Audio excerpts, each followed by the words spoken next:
I'm on my own, broken alone. I feel the rain crashing down all around this empty town. I'm searching for the lost and found, but you don't care, you're unaware. Keep moving like the scars aren't even there. It's in the air like a blazing flare. Just stare 'cause the flames will burn us. I thought you were the one for me. That's why I gave you everything. Held you close by the stormy seas. Oh, you meant the world to me. I used to kiss your head when you cried for me.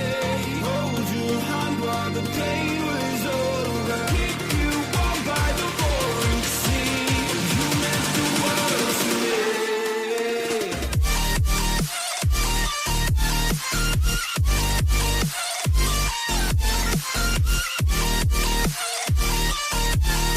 Oh, you meant the world to me.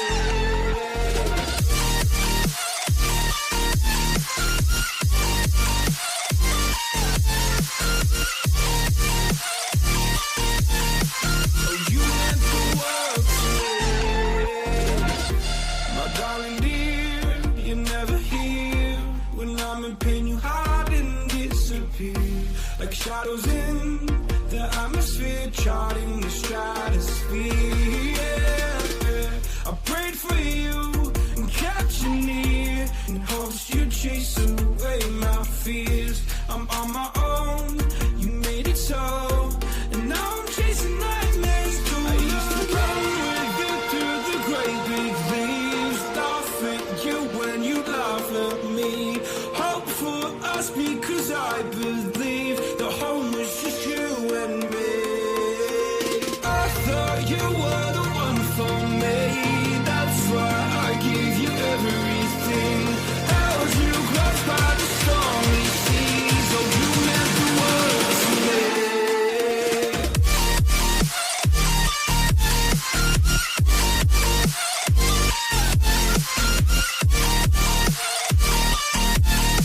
Oh, you meant the world to me.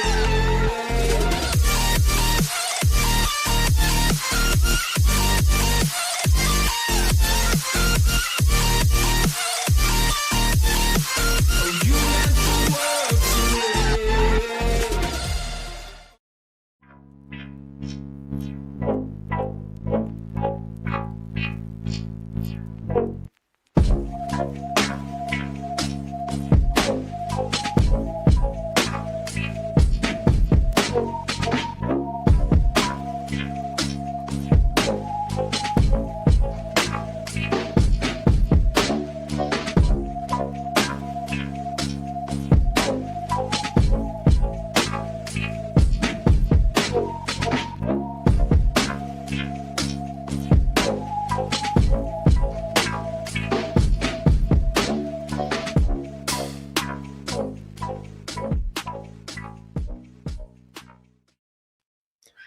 It's good to be back, baby. Happy New Year, hockey fans. Welcome to another THPN watch party presented by DraftKings. I'm Jimmy Finizzi, the host of From the Blue Seats, a New York Rangers podcast on the Hockey Podcast Network. I hope you've been well. Hope you had a wonderful holiday season. I'm sorry that it's been a couple of weeks since the last watch party, but good news, we are back and we are better than ever. And tonight, we've got coverage of the New York Rangers and the Utah Mammoth. Kind of an unconventional matchup tonight, but both these teams are pretty interesting, in my opinion. First of all, from the Rangers side of things, they're coming off a big Winter Classic win over the Florida Panthers, the defending two-time Stanley Cup champions.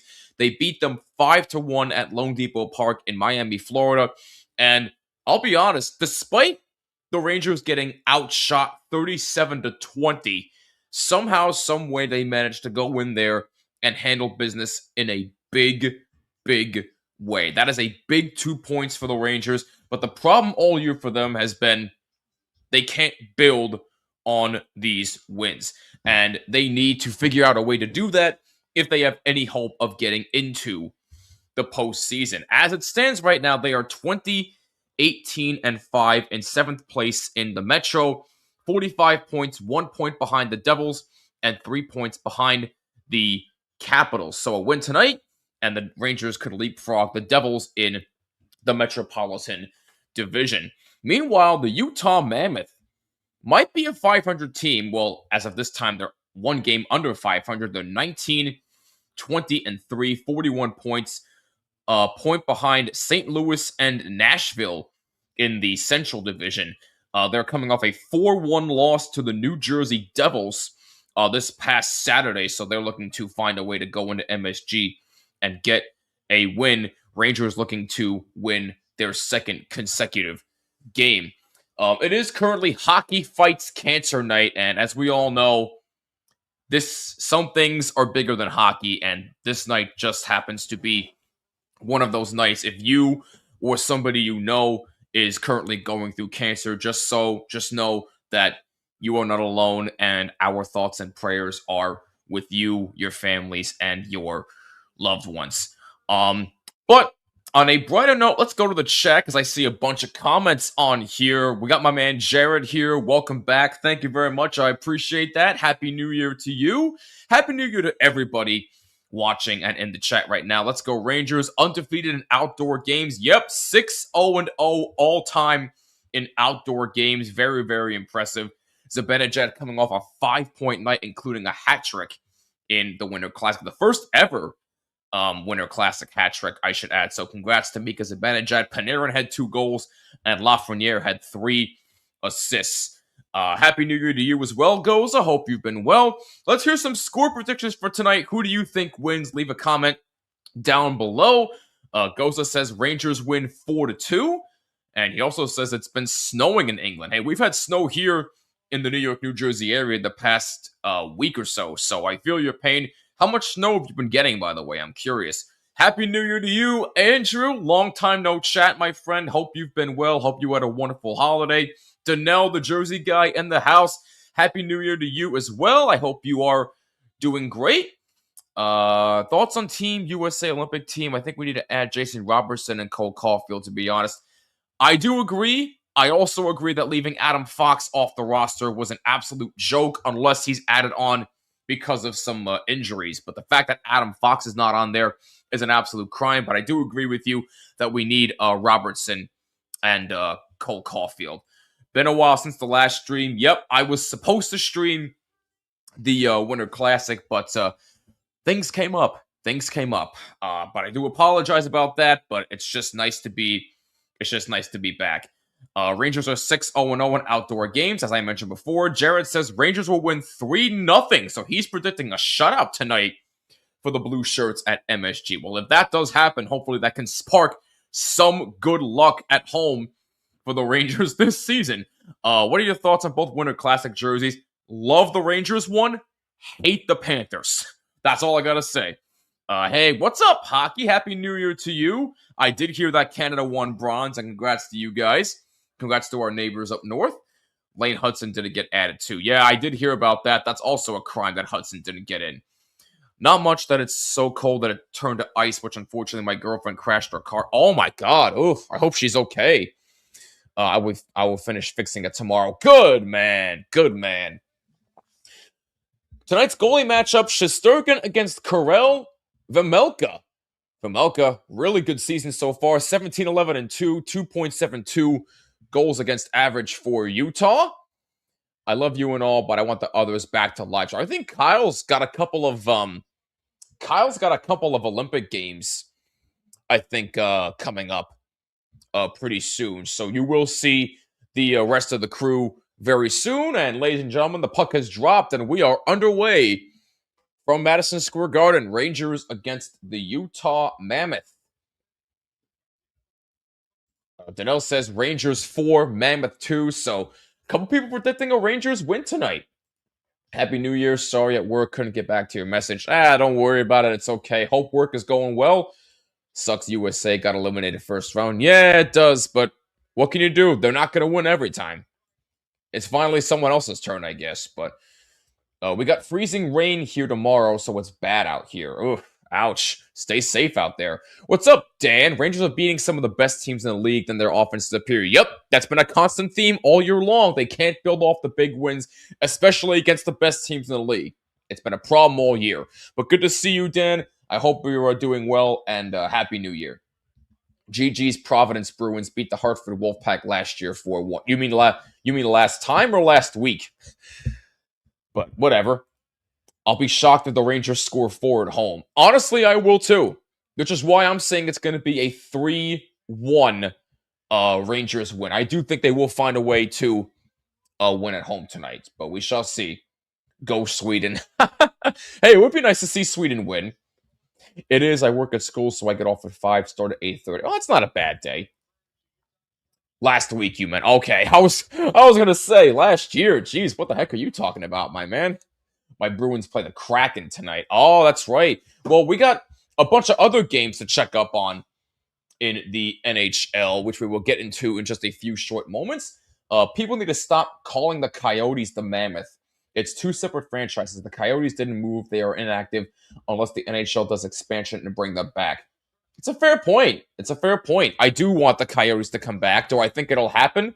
Probably not, but I do hope that they will get a brain and eventually do bring them back, because I'm sure Arizona or Phoenix misses the Coyotes out there. But we shall see.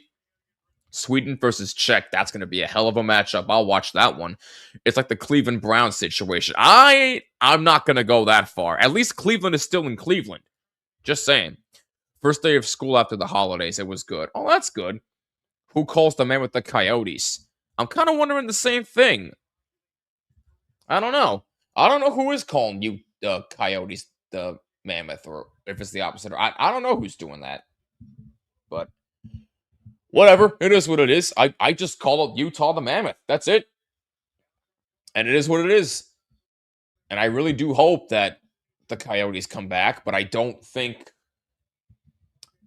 it's going to happen, unfortunately.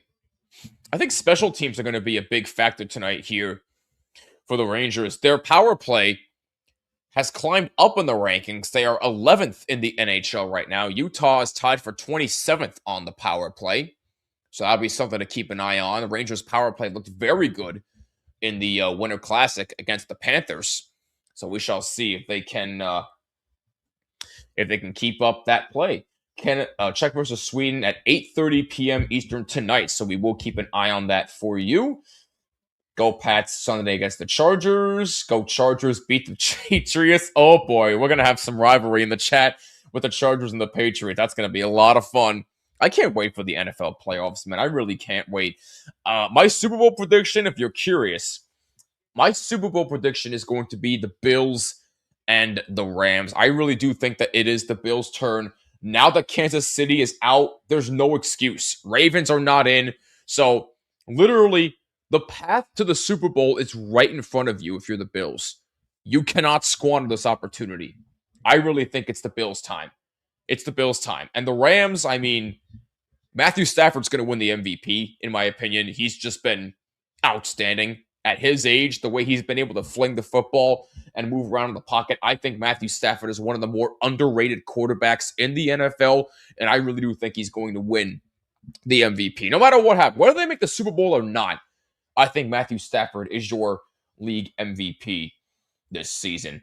My Bruins prospect looked good in the World Junior. Will Zellos. Yes, I did hear about that. If the NHL does expansion, I believe it's going to be Atlanta, Houston, Phoenix, and I don't know what the fourth city will be. Bring back the Thrashers.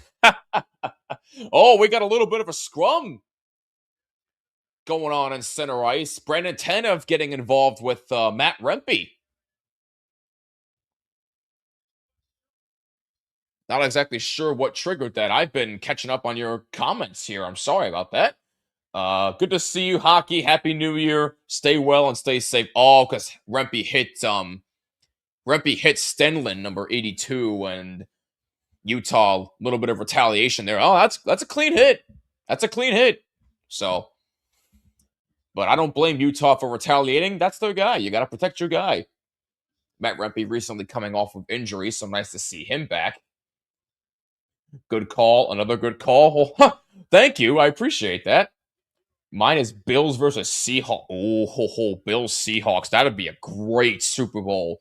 Sam Darnold is. Can you imagine if Sam Darnold makes the Super Bowl? Jet fans will go ballistic. They really, really would. You gave up on a guy who goes to Seattle, has one of the best years of his career. Now he's in the Super Bowl. Jet fans will be out of their minds. The odds are right now that Drake May is to win MVP. I'm not going to be mad if he does win MVP. He has a case, but I really think it's going to be Matthew Stafford.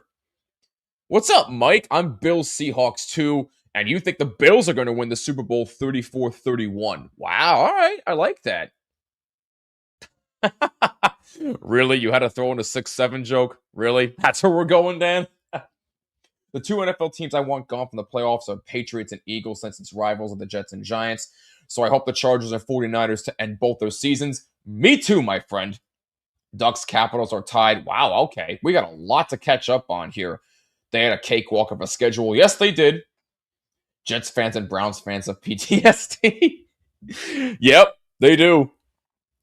I mean, the Jets, how can you be worse than having your defense not have a single interception all season? I mean, that's impossible. And somehow they achieved that. Why shouldn't football players be landscapers? They have too many rushing. That's funny, Mike. I like that one.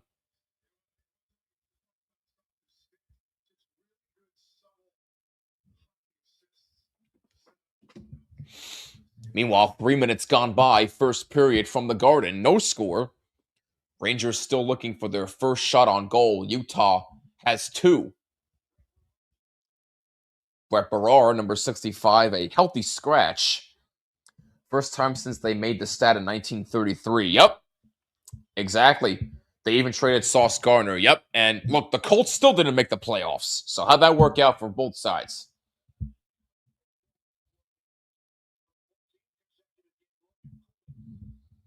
Logan Cooley, by the way, the Mammoth's best player, is out for the 14th consecutive game. And Logan Cooley, you look at his stats, he's clearly Utah's best player this season. So a big loss for Utah.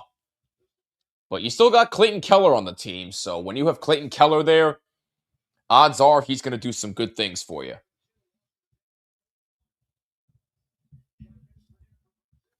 Johnny Brodzinski shoots and he misses the net. Rangers finally do have their first shot on goal, though, as that's a stuffing trying to save by the Utah netminder. Vakanainen keeps in. Shot by Snyder. Schneider gets blocked. Taylor Radish fighting for it. Vakanainen steps up.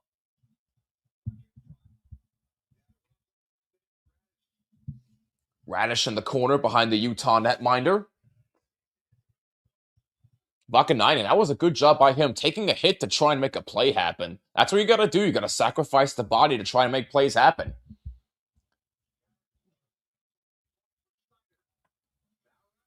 Rangers keep in. Here comes Radish. Passed in front, nobody home. Garcone able to take it away for Utah, and it's out of the zone. 5 minutes gone by, first period, no score.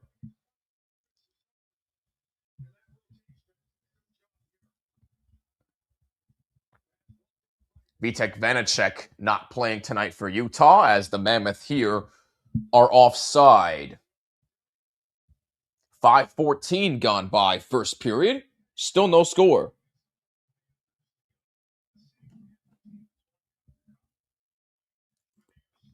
How about college football games last week? I'll be honest with you, I do not follow college football that much, my man. I'm sorry. Who do you want more, Bills to win or the Eagles to lose?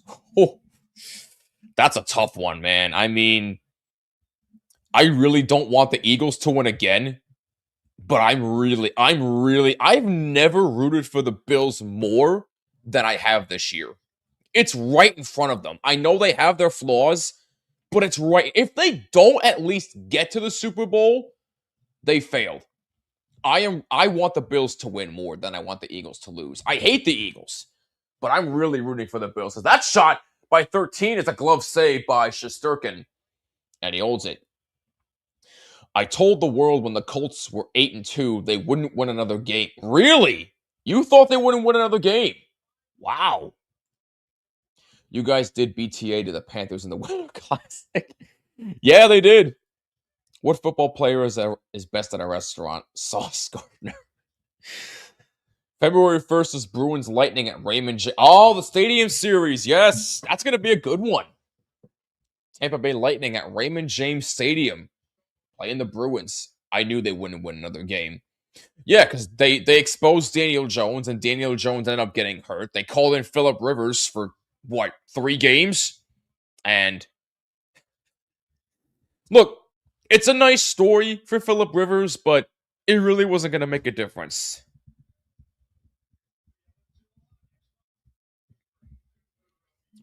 It wasn't going to work. It was a nice story, but oh well. Shots at 3-1 in favor of the Mammoth. That shot is blocked in front of the Ranger net. DeForest Buckner was a bigger loss than Indiana Jones. That I agree with. I agree. DeForest Buckner's their best player, no question. But Daniel Jones, before he got hurt, was playing really, really well. Probably the best football of his career. And there was talk about him being the MVP. But I still think it's Matt Stafford.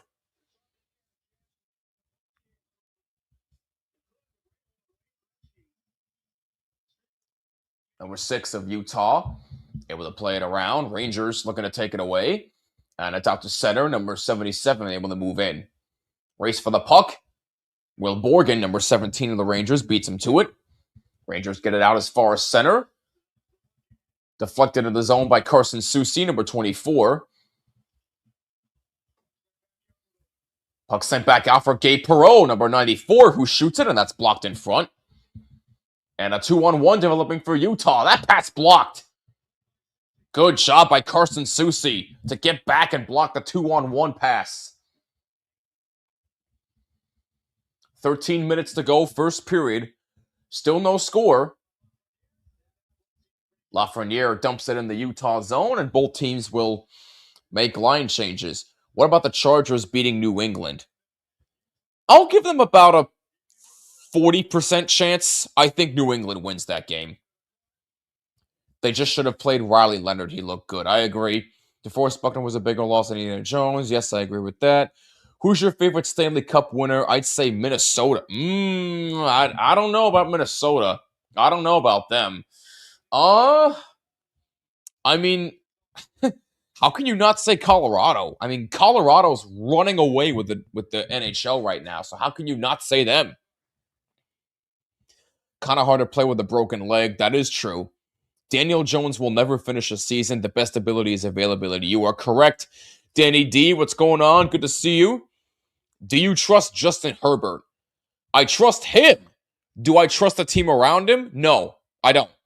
I do not. That's why I have the Patriots winning. What do you get when you combine the Rangers and Fish? Carson Soucy. Oh my goodness gracious. You really are something else, aren't you, Mike? But that's why I love you.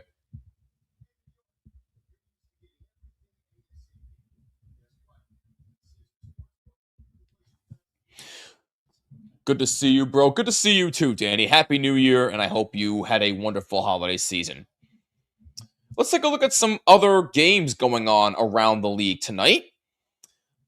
In Washington, you have the Ducks and Capitals, and Chris Kreider, former Ranger, has given the Ducks a 1-0 lead with his 14th of the season at 6:33 of the first. Coming up in about 5 minutes from now, you have Detroit in Ottawa taking on the Senators. And then later on tonight, you have Seattle in Calgary taking on the Flames. And then the Wild in LA taking on the Kings. So a light slate in the NHL tonight. Packers Bears is going to be a really good matchup. That one's a toss-up for me. Because on one hand, Caleb Williams I'm still kind of iffy on. But I'm also iffy about Jordan Love. But that Packers defense can be very formidable. But I think the Bears have a slight edge defensively. And you know what? Caleb Williams has proven more to me this year than Jordan Love. So if I had to pick, I'd probably lean towards the Bears. But it's a major toss-up. President's Trophy winners never win the cup. That is true, but as of right now, I still think that they're the favorites right now until proven otherwise. Is there NHL on Amazon Prime? I do not believe so. I know there's NFL on Amazon Prime, but NHL, I do not think so. Did you see there was some suspensions in the NHL? No, I did not, actually. What suspensions were there? Catch me up, Jared. Meanwhile, back in action at MSG, 12:15 to go in the first period. Still no score. Rangers versus Utah. Rangers only one shot on goal so far. Utah with 5 as they move in the zone, meaning the Rangers do. Shot by Rempe and a save by the Utah netminder. That's their second shot on goal, so hopefully that sparks a little something offensively for the Rangers. Utah coming off a 4-1 loss to the Devils. Devils, by the way, lost to Carolina 3-1 in a game where Luke Hughes scored 2 goals in his own net. And I mean, yikes. But the booing for him I don't think that was necessary. I mean, he's a young kid who made 2 bad mistakes. So what? It's going to happen. Do I think those are bizarre mistakes? Yes, I do. But booing Luke Hughes, I think that was a bit uncalled for.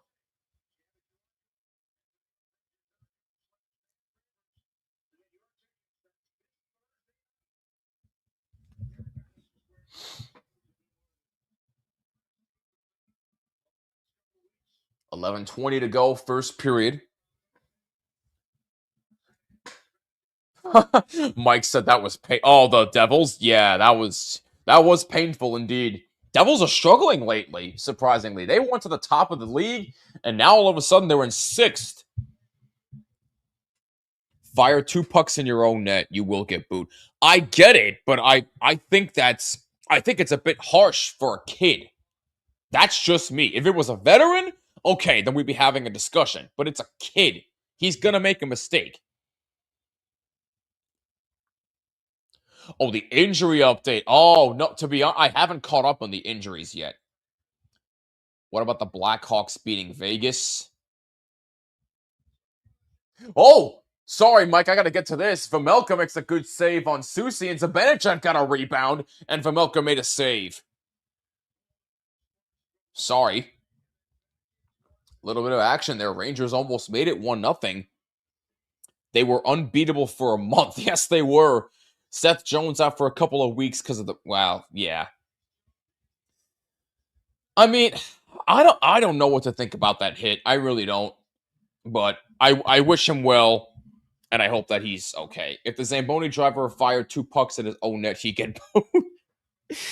That's a fair point. I can't argue that. And Mike, by the way, granted it took overtime to beat Vegas for Chicago, but even still, that's an impressive win. It is. Coming down to 10 minutes remaining in the first period. Still no score. Shots are now 5-3 in favor of the Mammoth. So Rangers catching up. I think it was a clean hit to me. Yeah, in some aspects you could say it was clean. Some will argue it's dirty. It can go either way for me, but I'm going to argue on the side of a clean hit.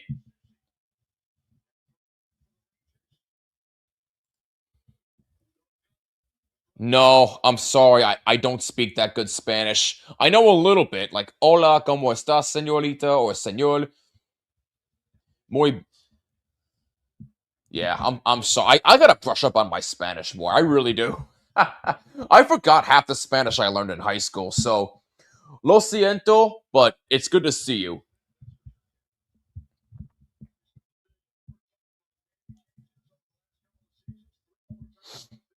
I'm trying my best here, people. 9:12 to go in the first period. Still no score, and Bedard is back for the Blackhawks too. That's big for them. And Bedard, did he make the Canada team? I think he did. Last time I checked. And if he didn't, it's a crime. But last I checked, I thought he did. I know JT Miller and Vincent Trocheck made it for Team USA. And Zibanejad made Team Sweden. Bedard didn't make it? Oh my god, that's a crime. That is an absolute crime. Why? Because he's been hurt? That's it? That's a crime. Rempe with another hit, and the crowd loves it. And here's Tanev back for number 88. That shot a blocker save by Shesterkin. Zibanejad got tripped up a little bit. Pass is offside. Gavrikov was behind. Oh, and actually, they called it onside. Looked like Gavrikov just came in the zone on time on Zibanejad's back pass for him. So Rangers a little bit fortunate there. That's poked away from number 15 of Utah. And neither need Matthew for the Islanders. I gotcha. What do you think of Robertson, Caulfield, Fox, Crides, and Kane not making USA? I think it's a crock. A crock. More so for me, I think Fox, Robertson, and Caulfield not making it are the three most egregious to me. Patrick Kane, yeah, you could probably make an argue for. Kreider, I didn't think was going to make it. But Robertson, Caulfield, and Fox, it's egregious that they're not on the roster. Unless they get on due to injuries, they should have been on in the first place. That's just me, though. 7:15 to go in the first. No score. Shots are 8-3 in favor of Utah. Lafreniere unable to take control. Number 11 of Utah moves in, and a save by Shesterkin. No rebound as Shesterkin got collided into a little bit, and he is out, down, and shaken up. JJ Peterka collided with Shesterkin, and the Rangers don't like that. And Shesterkin is down, and he's not getting up. Oh boy, that is not good if you're the Rangers. Hold your breath. We'll find out more after the break. 7 minutes to go in the first. No score, but right now, all eyes are on Igor Shesterkin. You hope it's nothing too serious. You're the GOAT? Well, thank you. I'm no GOAT, but I appreciate you saying that. Apparently, Bartman said he wanted to make it entertaining for international fans. I get it, but it's still egregious to me. I'm sorry. I just can't get over it. Yeah, if Shesterkin's hurt, I mean, you might as well just throw the season out the window. They're not making the playoffs. Although, Jonathan Quick has been playing lights out this year. He has. But you need Shesterkin. They need a backup other than Quick. I mean, do you really want to call up Dylan Garand and have him be the backup? Do you trust him? I don't know. But let's see what happens with Igor first. That's my main concern right now. And if he is hurt, hopefully it's nothing long term.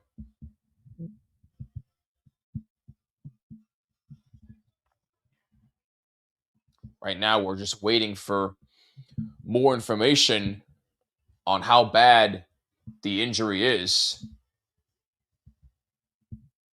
And Shesterkin, oh boy, that is not good.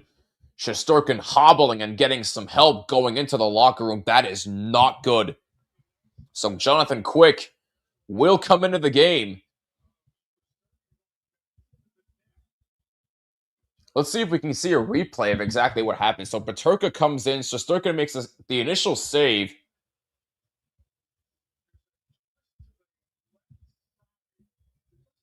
So it looked like Peterka's right skate collided with Shesterkin. Let's see where it landed. So it looks like there was barely any contact by Peterka. So it looks like a no contact injury. Looks like the left foot. Maybe Peterka got a piece of the left foot of Shesterkin. That's why the Rangers were going after him. But either way, that was absolutely not a good sign. Not a good sign. So Jonathan Quick is in the game. 3-6-1, 2.11 goals against average. And he will come in relief for Igor Shesterkin. Yes, I am watching the game. That's why I'm paying attention to what's going on with Igor. But quick, very quickly. Yeah, I know, Danny. Why isn't Quick the first goalie? He was so good. Shesterkin's going to be the number one goalie no matter what. Jonathan is quick. Now you kids are getting it very quick. What is wrong with you people? I love you all, but dang, what is the matter with you? But in all seriousness, though, as soon as we hear more about the extent of the injury to Shesterkin, we will let you know. But Jonathan Quick is in the game. If you're just joining us, my name is Jimmy, the host of From the Blue Seats, a New York Rangers podcast, currently covering Rangers versus the Utah Mammoth. There is no score with 6:33 remaining in the first. Igor Shesterkin has been knocked out of the game due to an injury. Jonathan Quick has just been called into the game in relief.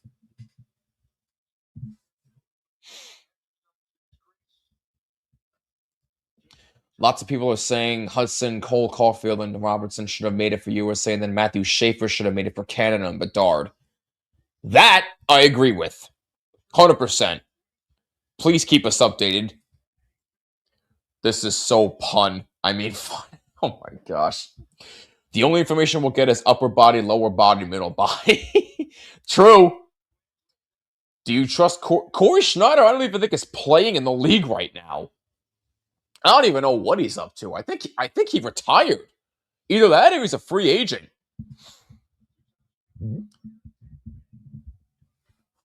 So we shall see how the Rangers respond to the number one goalie being out, as Jonathan Quick is now in the game. Vejmelka still in net for Utah. Has had an outstanding year so far. Vejmelka plays it around. Utah able to play it. Schneider did retire. That's what I thought. Thank you. That's what I thought. Rangers only have 3 shots on goal. Brzezinski gets it out to Schneider. Schneider tried to feed for Brzezinski, a little too far for him.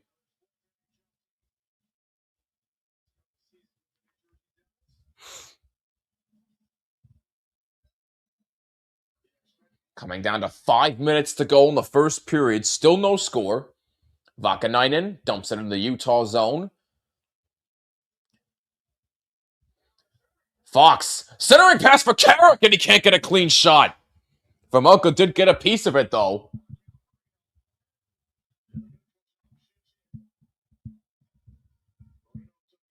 Gavrikov behind Quick's net.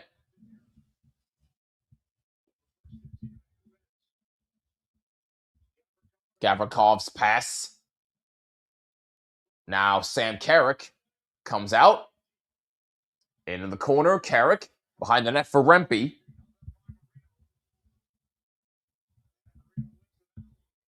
Marino takes it away for Utah, number 5. And Utah trying to get it out of their own zone, having some trouble. Good job on the forecheck by Trocheck. No pun intended, I promise. Here comes number 8 of Utah. That shot blocked in front. Good job by Soucy. Carson Soucy very quietly having a very good game so far. Couple of blocked shots. Good defensive plays. Carson Soucy's actually been very, very impressive this year for the Rangers. He's on a little bit of a redemption tour from last year, so give him a lot of credit. And Keller, a cross-ice pass. That shot goes wide. And Keller with it once again. That pass out in front and a save by Quick. Another try, save by Quick. Here's Clayton Keller, number 8 for Utah. And a pass in front. Oh, that just went wide of Quick's glove. Oh. Long shift in the Rangers zone, and Lafreniere able to take it, get it out, and they're able to make a line change as Perreault dumps it in further. Rangers will make a change with 3 minutes to go in the first period. I see all of your comments in the chat. I will catch up on them in a second. I promise. I do apologize.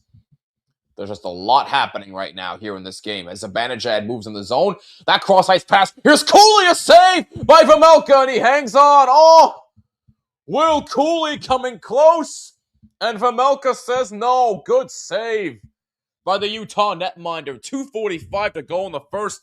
Still no score. Oh, how close can you get? Will Cooley, my goodness. Happy to see Turk and Gunther on the same line. They have great chemistry. I agree. Overview, Corey Franklin Schneider is a former professional goalie. Current assistant coach. Where is he coaching? Goalies are great. They're a keeper. That's funny. Rensselaer Polytechnic Institute. Interesting. Your energy got me thinking they scored for us. I'm a very energetic person, but I appreciate that. I did. Former professional goalie and an assistant coach. I did, thank you. Jack Hughes made it to the Olympics. That's no shocker. Why can't we score a freaking goal at home? I wish I knew, man. I wish I knew. Thanks for tuning in. Happy New Year. Hope you have a wonderful evening. Veggie is great when he's on, but he can have off nights too often. That's true. Good to hear from you, Justin. Happy New Year. Hope you're doing well.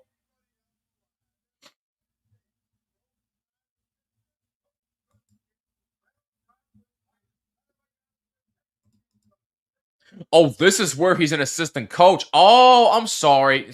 It's been a long day, my man. It's been such a long day. I'm sorry. But thank you for clarifying that. I appreciate it. As I mentioned at the beginning of the stream, it is indeed Hockey Fights Cancer Night. And I know this night means a lot to a bunch of people out there, as a lot of families are affected by cancer. My family being one of them. My grandmother is currently going through her third cancer battle.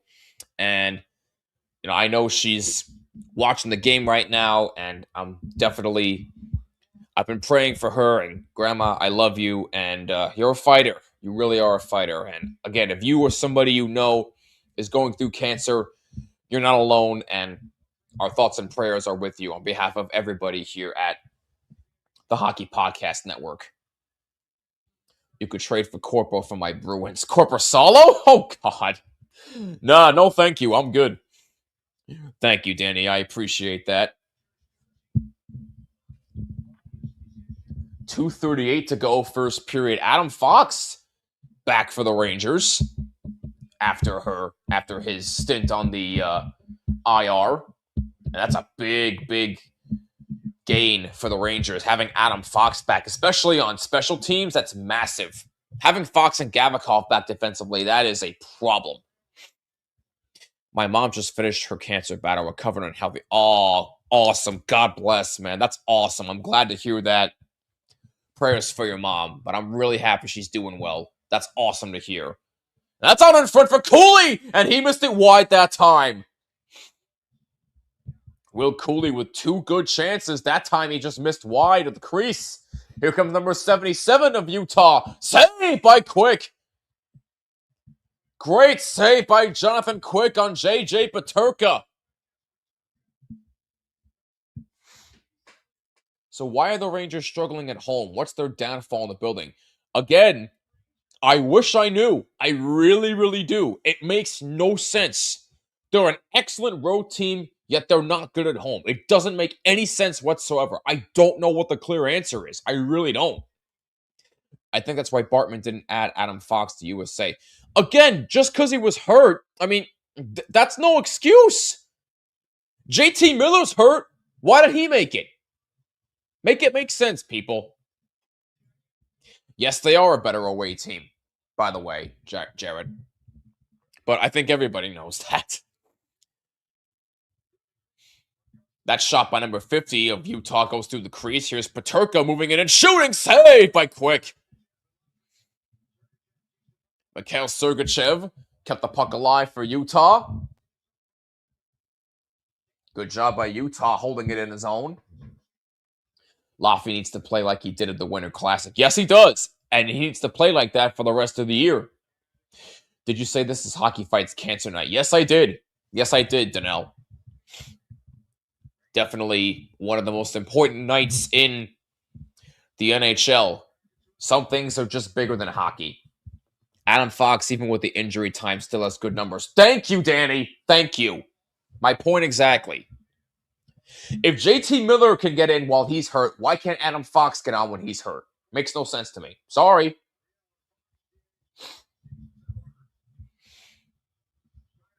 Quick out to play for Schneider. He moves it around.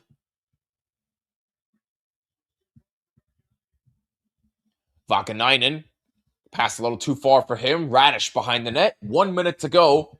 First period. Rangers keep it in the zone. That's in the corner. Schneider. Now Susi. Excuse me, that's Brodzinski in the corner. Brodzinski kept it alive momentarily, but the Rangers have played it in center ice. Any Bruins, and the Bruins were opposite 2 years ago. Good at home, worse on the road. Yeah, I remember that. Cooley kept it alive momentarily. Fox now has it. 20 seconds to go in the first.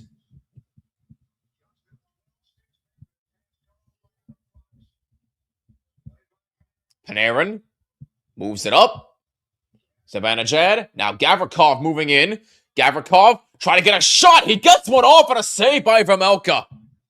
And now Cooley for Zibanejad can't get a clean shot. 2 seconds and 1, and that is it for the first period.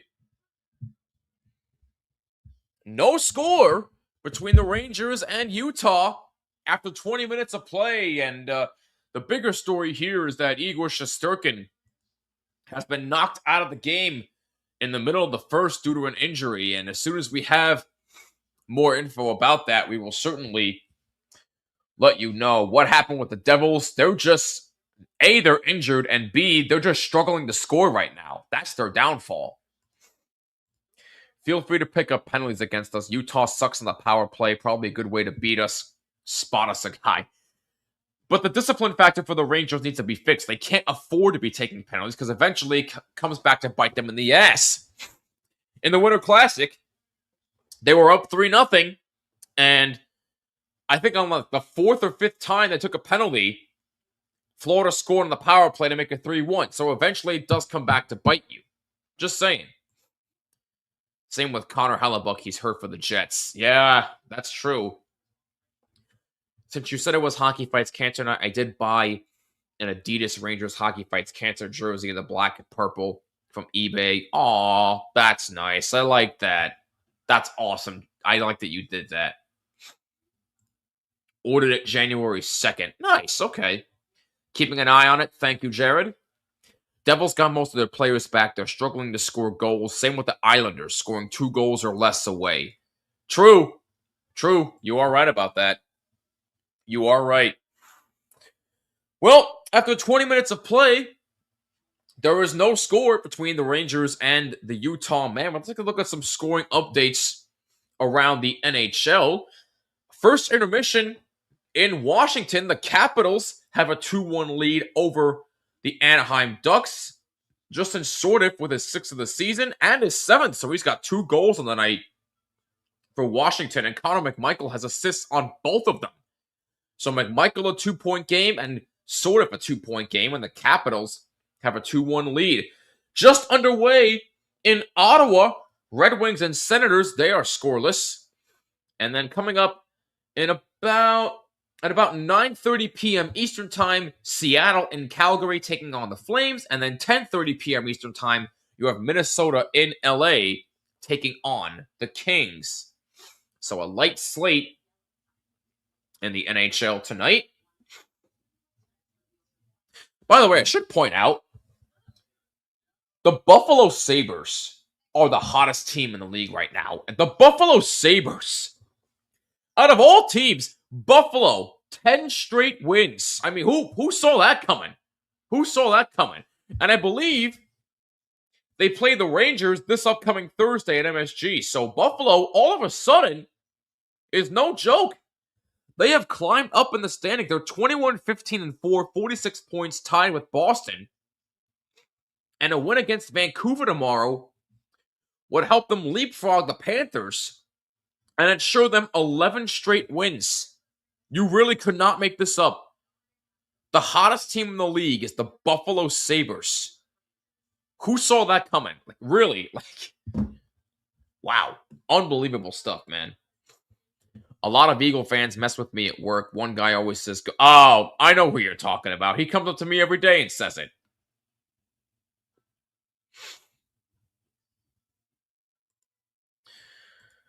Utah notoriously bad in the second period. If Rangers want to take a lead, now is the time.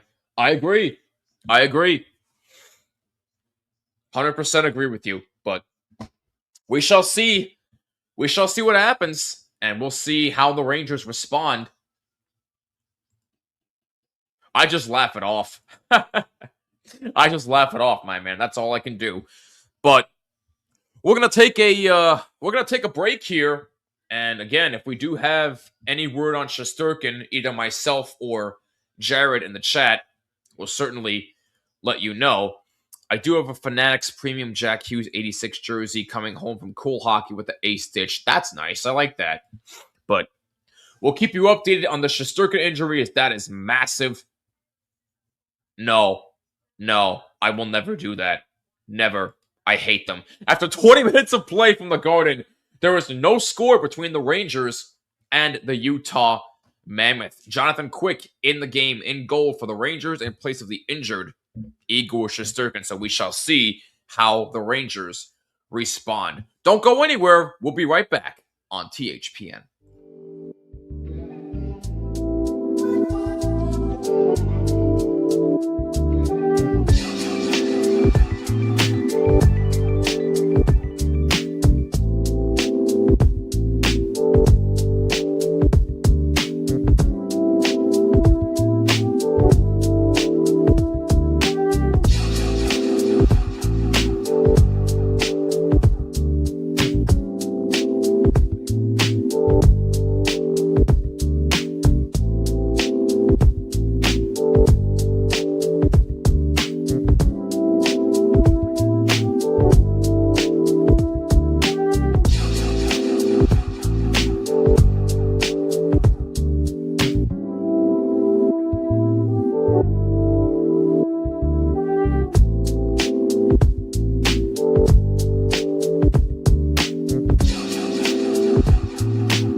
You're watching another THPN watch party presented by DraftKings. New customers who bet $5 get $200 in bonus bets if their bet wins. Use code THPN only at DraftKings. That's code THPN. Must be 21 or older in select states, and please play responsibly. After 20 minutes of play from Madison Square Garden, it is scoreless between the Rangers and the Utah Mammoth. As of right now, if I can pull up some stats here, shots on goal are 12-7 in favor of Utah. Blocked shots, Utah 3, Rangers 1. Jonathan Quick, or Shesterkin, I should say, with, 12 saves combined between both goalies. Because remember, Shesterkin is out, I'm assuming, for the rest of the game, but we will find out more info in a little while. No penalties so far in this game, so a nice clean game by both teams so far. Rangers have the edge in hits with 13. Utah has 7. Faceoffs won. Both teams have won 9 faceoffs, so at 50-50. Giveaways 8 for Utah. Rangers with 6. Takeaways, both teams have 2. That is where we stand as of right now. No goals scored, but plenty of defense and blocked shots and plenty of physicality for both teams. That's where we stand right now. We have some NHL news. Blues re-signed somebody and still no update on Igor. I figured that. But who did St. Louis re-sign? I don't think I saw that the Blues really did anything. But was it Kyrou that they re-signed? But while we're figuring that out, let's look at another score update around the league. Just underway in the second period between the Ducks and the Capitals. Capitals still hanging on to a 2-1 lead, but the Ducks are going on the power play to start the second period. A left leg injury for Igor Shesterkin. Thank you, Jared. So a left leg injury for Igor Shesterkin. He will not return to tonight's game. So you hope that this injury is not serious.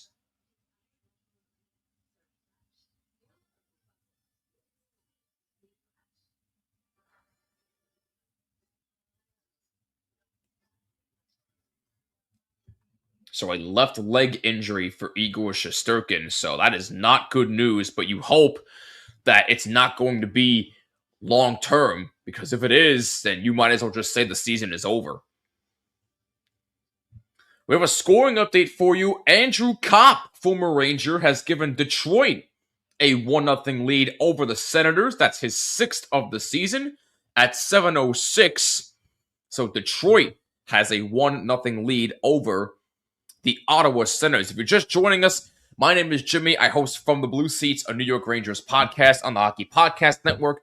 We've got live coverage of the Rangers and the Utah Mammoth. No score after 20 minutes of play, just getting set for the second period. And the big news of tonight is that Igor Shesterkin is out for the remainder of the game with a left leg injury. He will not return, so Jonathan Quick will be in for the rest of the game, and he will definitely be the Rangers starting goalie for at least for some time. Again, I don't know how long, I don't know how bad the injury is, but we will find out more very soon. They're saying after the game is over, they will go to the MRI to find out more tomorrow. Okay, thank you, Jared.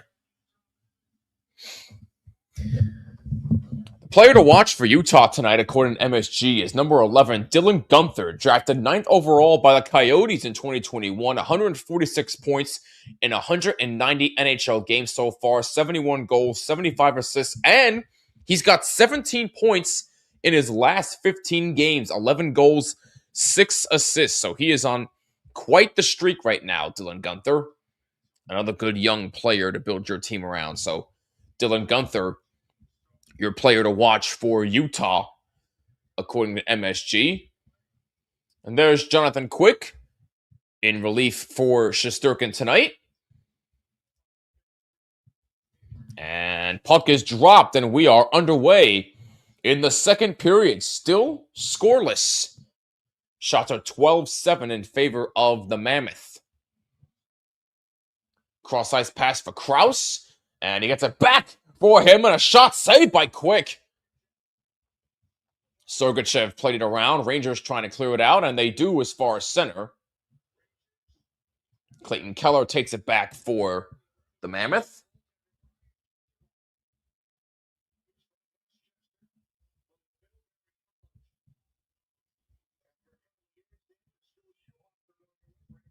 Rangers offside.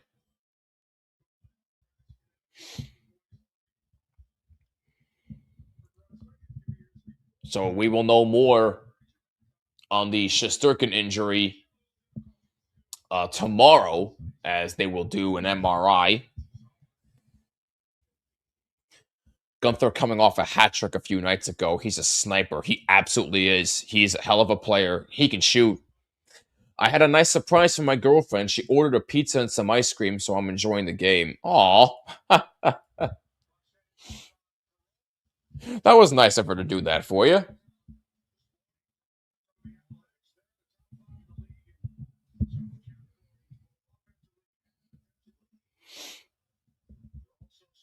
Vincent Trocheck had that taken away from him. JJ Peterka trying to pass behind him a little too far. Here's Dylan Gunther, number 11, takes a shot looking for a deflection and a save by Quick, and he hangs on. JJ Peterka all over the net tonight. There's my favorite pun. Edmonton Olive Oilers, you gotta love it.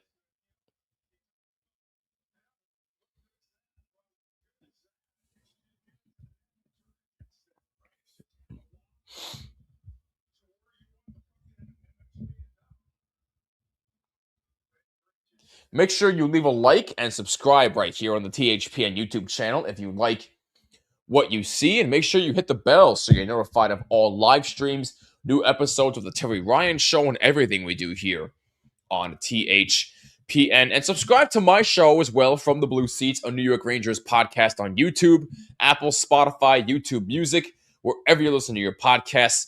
Be sure to subscribe and follow us on social media at Blue Seats 94, and follow Hockey Podcast Network on socials as well at HockeyPodNet. Rangers win the faceoff. A minute 25 gone by here in the second period. Still no score. I'm fixing her car tomorrow, so she's showing appreciation. I gotcha. The Blues player that got re-signed is Alexei. Oh, Torpachenko? Oh, okay. 2 years. Nice. Good for him. Justin Dowling, number 37, getting the call from the Rangers from Hartford. So first time seeing him for the Rangers this season. That's a drive to the net and a collision with Quick. And Quick doesn't like that, and we're probably going to get a penalty or two here. That's not going to sit well with the Rangers considering what just happened with Shesterkin. So a little retaliation by Quick, and now Schneider is on the ground with somebody. Looks like number 28, Cole. Prayers for Igor. Yeah, definitely.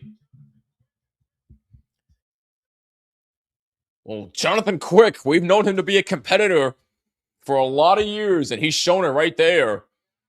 Definitely going to be dishing out a couple of penalties here by both teams. Well, you could argue that number 19 got pushed a little bit, but even still, Quick didn't like that, and Radish puts McBain in a headlock, and number 19 of Utah gets a little bit of retaliation.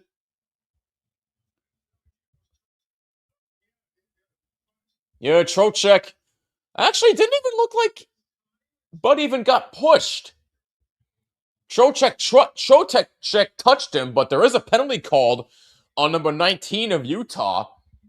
Is there a penalty on the Rangers, though?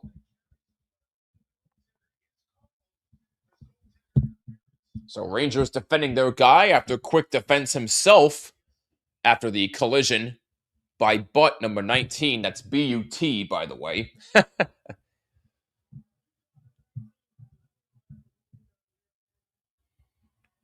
So number 19 of Utah has a 2-minute minor for goalie interference.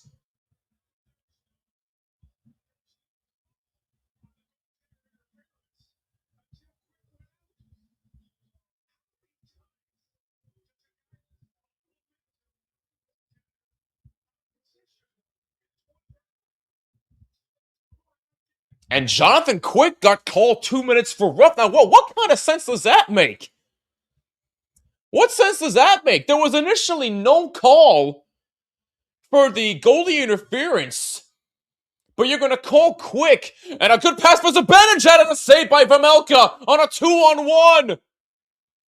That was a great play by Gavrikov to make that happen, and Zibanejad gets robbed by Vejmelka. You can hear the fans' displeasure. How are you going to call Jonathan Quick for roughing when you initially didn't even call the penalty for goalie interference? That's egregious. I'm sorry. That's wow. I'm really surprised by that. But of course, the goalie can't sit in the penalty box, so somebody's got to serve it. I'm not sure who's in the penalty box for the Rangers. But we have 4-on-4, and the fans are still voicing their displeasure. And Trocheck moves in and shoots, and a save by Vejmelka. Trocheck trying to feed Cooley. That's blocked in front. Refs stink. Yeah, they do. Yeah, they do. Clayton Keller moving in for Utah. Now Gunther. Off his skate. Gunther's still with it. Gunther had that taken away. Good play by Braden Schneider as he tries to move up. 35 seconds to go in 4-on-4.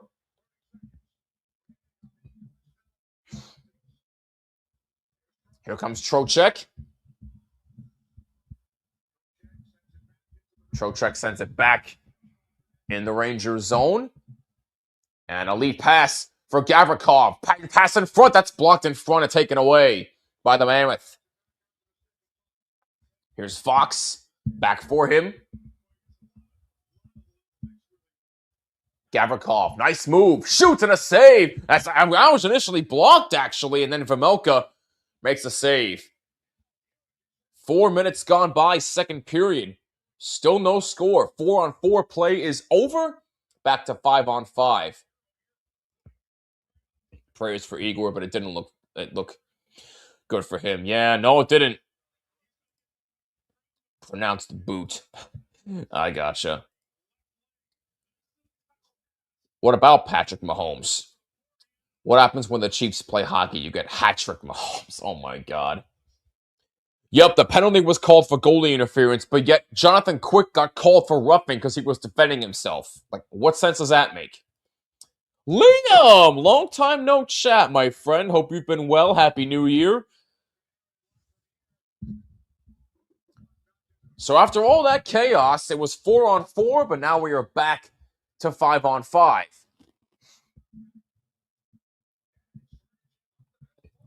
Sergachev up the middle for Peterka. Passing for 27 and a save by Quick. Good save. Puck back out to center for Sergachev.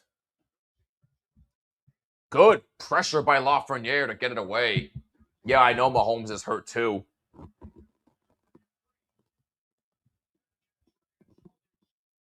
And what do we have here? Looks like the puck was being pinned. Number 50 fell down. Zibanejad trying to poke the puck free. He was shrugging his shoulders saying, why is Dursey down? Dursey, number 50, was laying down on the puck. I think he may have wanted a penalty for delay of game. You really can't be laying on the puck right like that.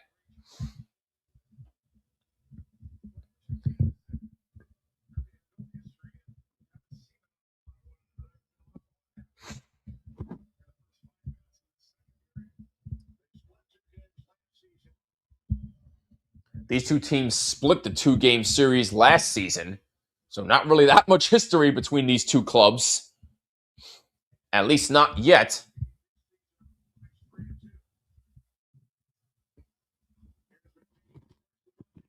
McBain deflects the puck in the Rangers zone, and it's an icing against Utah.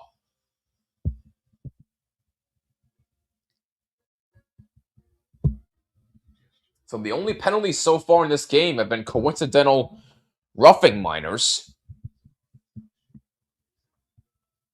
Well, coincidental roughing minor to Quick after he was defending himself, but the initial penalty was number 19, but for Utah, got called for goalie interference, which, in my opinion, should have been the only penalty, but what do I know?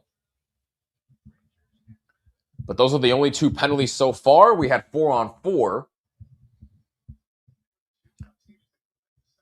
But hey, you know what? At least the Rangers are showing some form of life here at home. They're showing some retaliation. They're showing some fight. So, hey, maybe it'll result in something. Who knows? Braden Schneider Comes over. Vakanainen behind the net, along with Sam Carrick. And Carcone comes in. Carrick takes it away. Do you think the Eagles can do it again? No, I don't think they will do it again.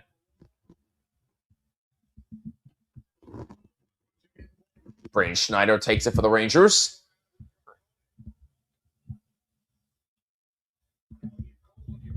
Ian Cole looking around. He's hit by Rempe. Fans get on their feet and love that again.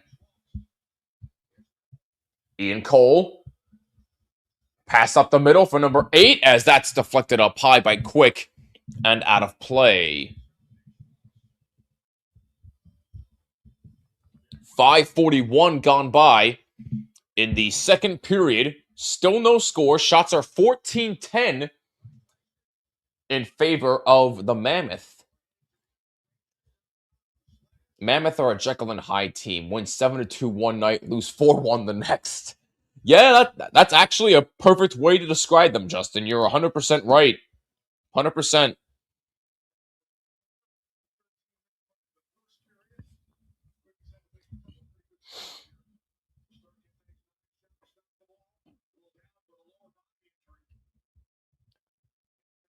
Now Panarin, a good pass in front for Cooley. Backhand shot saved by Vejmelka. Zibanejad keeps the puck alive. Cooley behind the net. Behind for Fox. Along the blue line. Now Gavrikov. Now Zibanejad. Under pressure. Gets it around. Now Panarin.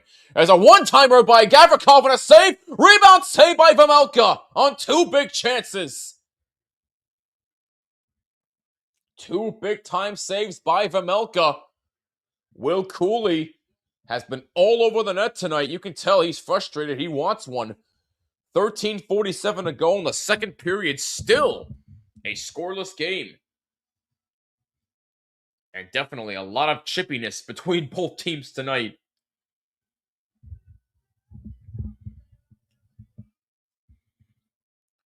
Take a look at some scoring updates around the league. Second period with about 13:42 remaining in DC. The Capitals now have a 3-1 lead over the Ducks. Ryan Leonard, scoring his 9th of the year, has given Washington a 3-1 lead over the Ducks in the second period. And Detroit has taken a 2-0 lead over the Senators. Dylan Larkin scoring on the power play, his 22nd. And the Red Wings have a 2-0 lead over Ottawa with about 4 minutes remaining in the second period.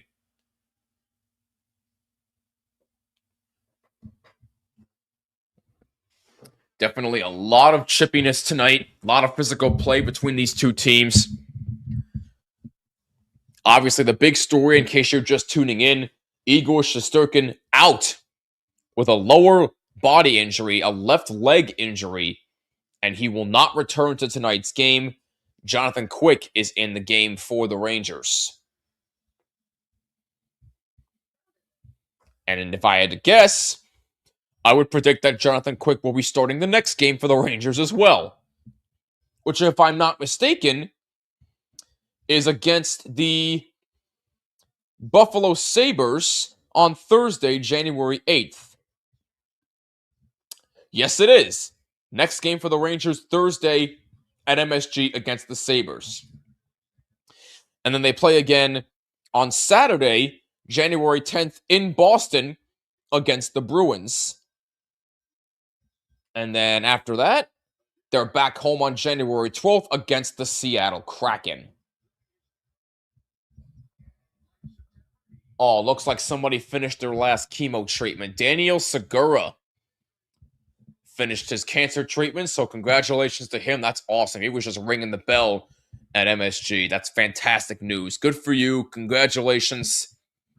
Speedy recovery, my man. Awesome work. Cancer-free. You love to hear it. You absolutely love to hear those words. Back on the ice, Rangers and Utah still scoreless. Second period shots, 5-2 in favor of the Rangers. Sergachev had that taken away by Lafreniere. That one-timer by Gavrikov, a save by Vejmelka. Trocheck trying to feed Perot. Too much for him. Lafreniere battling for the puck. Perot trying to help him out. Trocheck poked it around. Justin Dowling lost control. Puck all the way down. And that was actually deflected in by a Utah player, by Sergachev, so it results in an icing. Total shots are 14-12 in favor of Utah.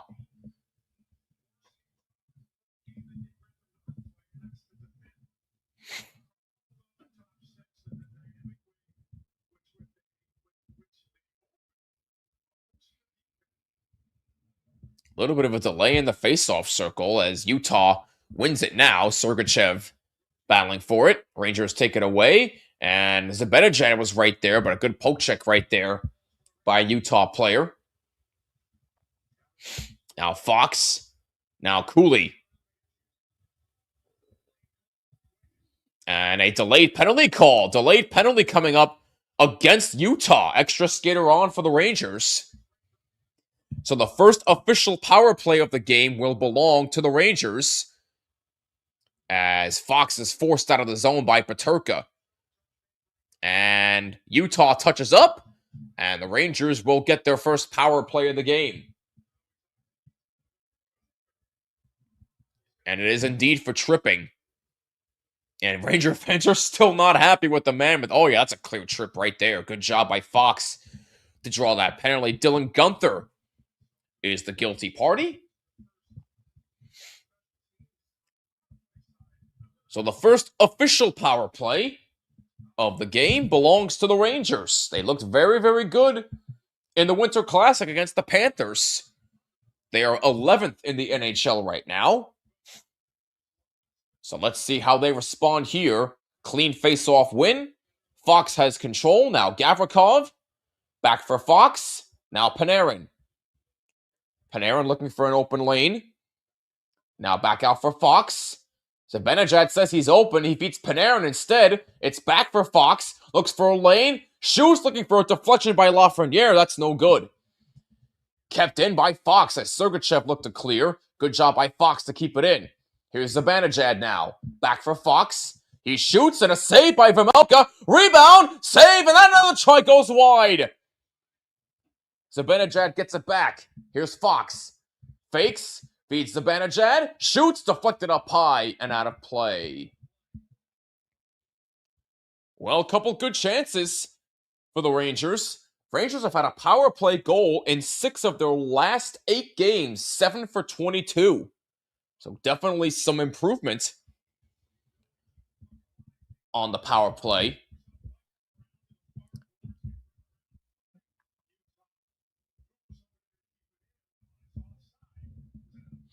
A minute 18 remaining in the Rangers power play.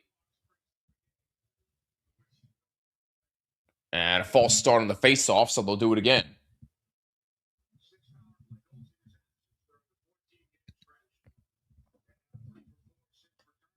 Rangers have actually scored 6 power play goals in the absence of Adam Fox and JT Miller. So, very, very impressive stuff. Nate Schmidt tried to clear it out, could not do it. Here's Trocheck. Now it's back across. Zibanejad feeds in front. They score! Alexis Lafreniere! Rangers take a 1-0 lead on the power play.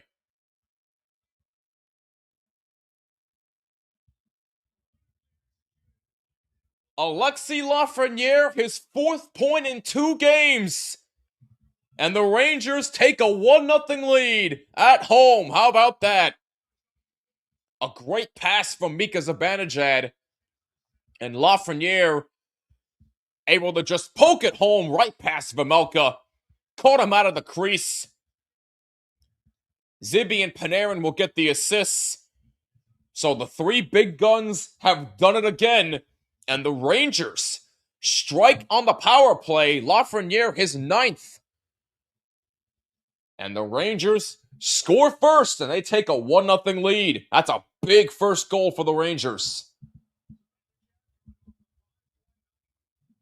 Mika Zibanejad coming off a 5-point night, gets another one tonight. Panarin gets another point after a 2-goal game, and Lafreniere gets another point after a 3-assist performance in the Winter Classic. Lafreniere, his 9th, assisted from Zibanejad and Panarin at 8:29 on the power play, and it's 1-0 Rangers.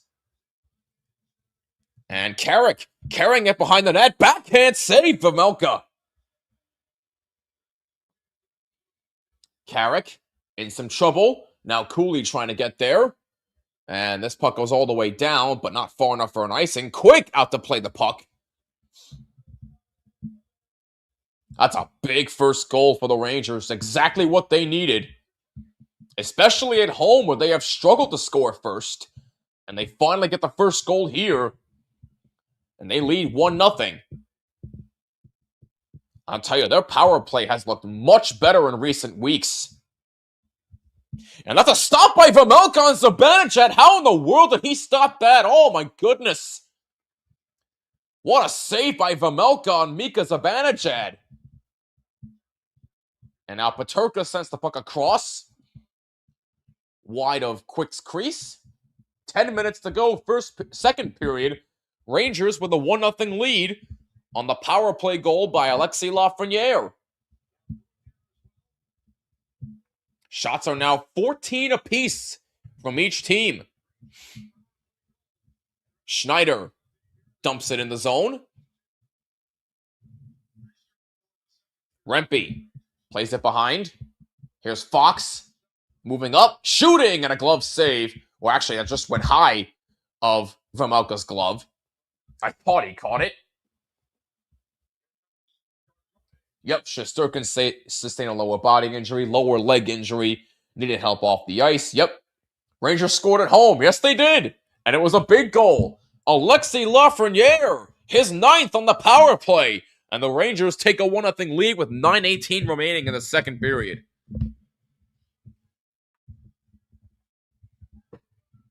Rangers picking up where they left off in the Winter Classic. Big time goal. That's exactly what they needed.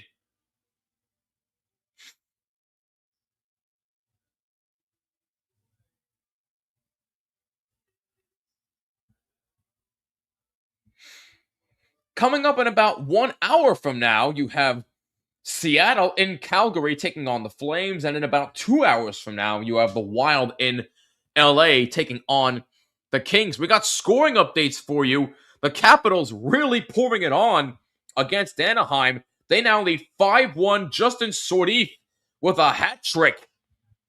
And Connor McMichael with assists on all 3 goals that Sourdif has scored. So Sourdif, what a night for him. A hat trick. Made it 4-1. And of course, Alex Ovechkin, his 16th, has made it 5-1. First intermission in Ottawa. Red Wings lead 3-0. James Van Riemsdyk scoring his 11th. And he scored that with about 17 seconds remaining in the first period. So 5-1 Capitals, 3-0 Red Wings. Ducks are struggling right now. Yeah, they are. Yeah, they are. Pray there's no damage for Igor. Yeah, me too. Me too, Jared. You really hope and pray it's nothing too serious.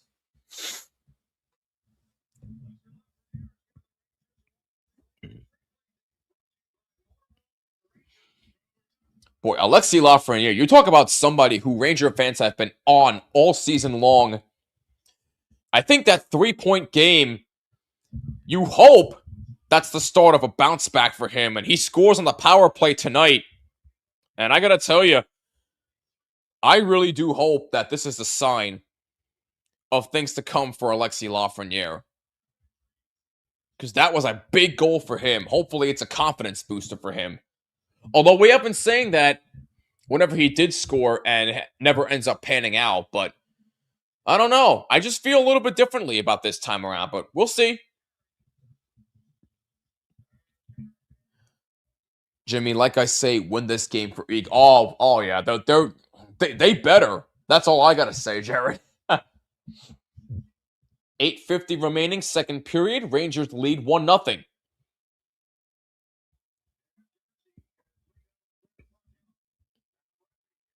Matt Rempe moves into the Utah zone. Sam Carrick helping him out. And the Mammoth take it away. Here's Sergachev. Dumping it in the zone. Panarin moves on up. That's a pass deflected off the back of Clayton Keller as he moves in the zone now. Back pass for Gunther, too far for him. And it actually went out of the zone, but the Mammoth are offside. That pass intended for Nate Schmidt, number 88 of the Mammoth. Matt Rempe certainly making his presence known physically once again. Couple of big hits. Sam Carrick even helping him out a little bit. Good hit on number 13, Tanev.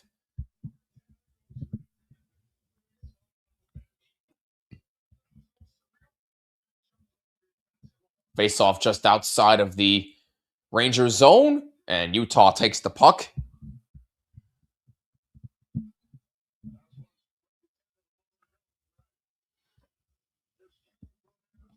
Clayton Keller plays it around for number 67, and a pass back for Nate Schmidt. That's blocked out of the zone.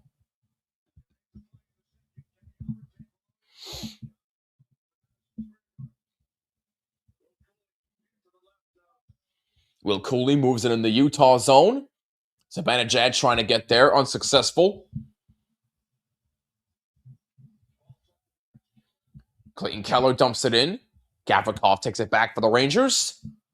Zibanejad gets it out as far as center. Panarin. And they lost control, and now here comes Gunther on a break. Save, rebound, score! Dylan Gunther got his own rebound, and he ties the game at 1.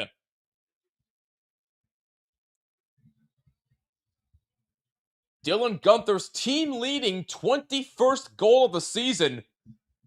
And it's a tie game. Dylan Gunther got his own rebound against Quick. So that'll go unassisted. That was just really impressive by Dylan Gunther. Jonathan Quick made the first save, and really there was nothing Quick could do about that second one. Dylan Gunther getting his own rebound, his 21st of the season, and this game is tied. This definitely is going to be one of those games.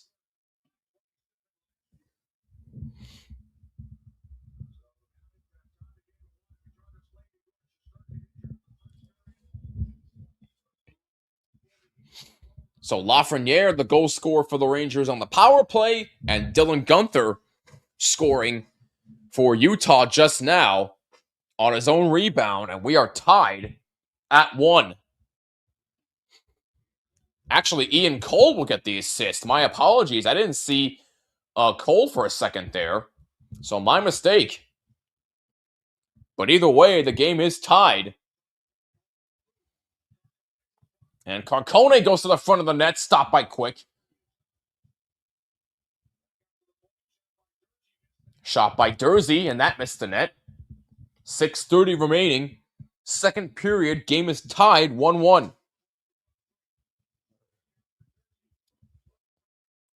And Dursey shoots looking for a redirection, and that's up high. And that goes out of play. 6:21 to go in the second period. Captain Clutch. Indeed. Oh, my goodness. So we are tied at 1, Rangers and the Utah Mammoth. Dylan Gunther scoring his 21st to tie the game. Lafreniere scoring on the power play. Gunther is 21st from Cole at 12:38. Scoring update, by the way, Ducks have made it 5-2 Capitals. Alex Killorn scoring his 3rd of the season at 12:56, so a 5-2 game in DC.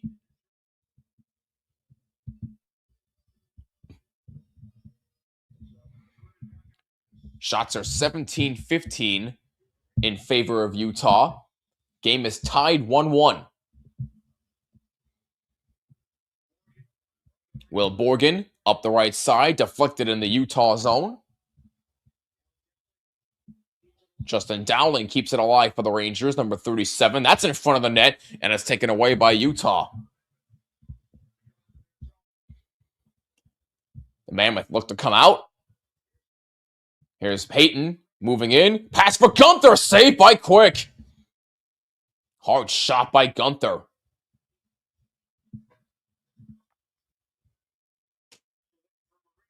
.540 remaining. Second period. Shots are 8-5 here in the second period in favor of the Rangers.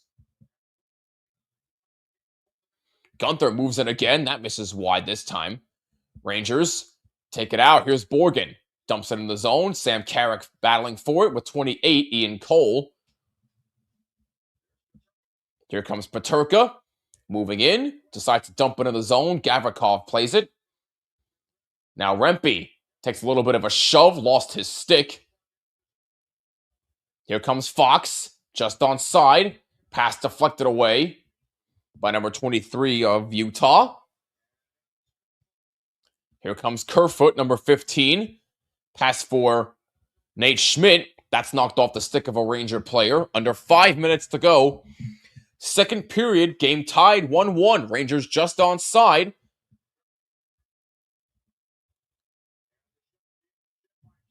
And Carrick takes a shot at the end of his shift.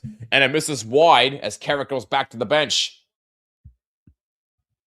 And a penalty. That's a clear penalty on Utah again. And Tanev, the guilty party, he is not a fan of that call.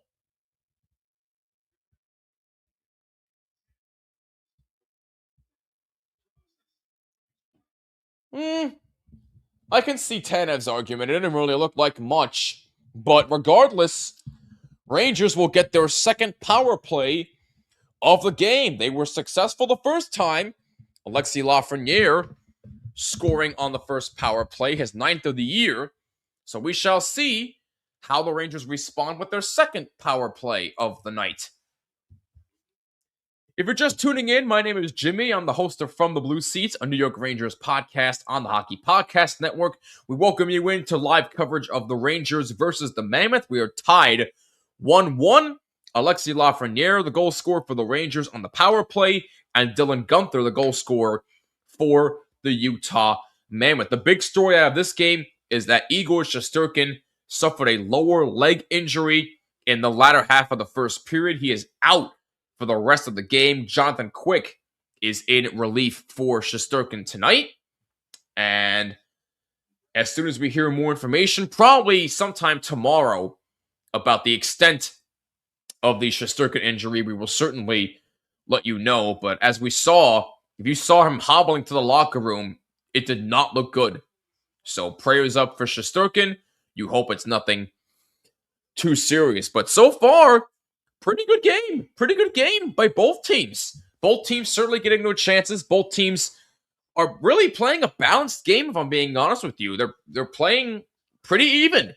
I mean, Utah, yeah, they're a game under 500, but they can be very, very competitive. And the Rangers, look, they are where they are, but tonight, they're not playing that bad. They really aren't. I like what I'm seeing from both teams.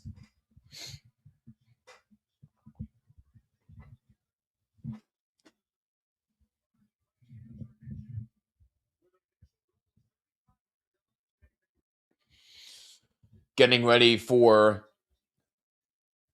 more action here at MSG. 4:29 remaining in the second period. Game tied 1-1 here on Hockey Fights Cancer Night. A very important night in the NHL.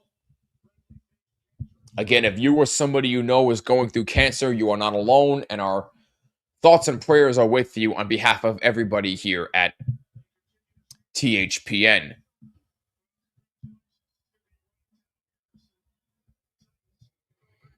Oh, wait a minute. Oh, did they call an extra penalty on Utah? What just happened?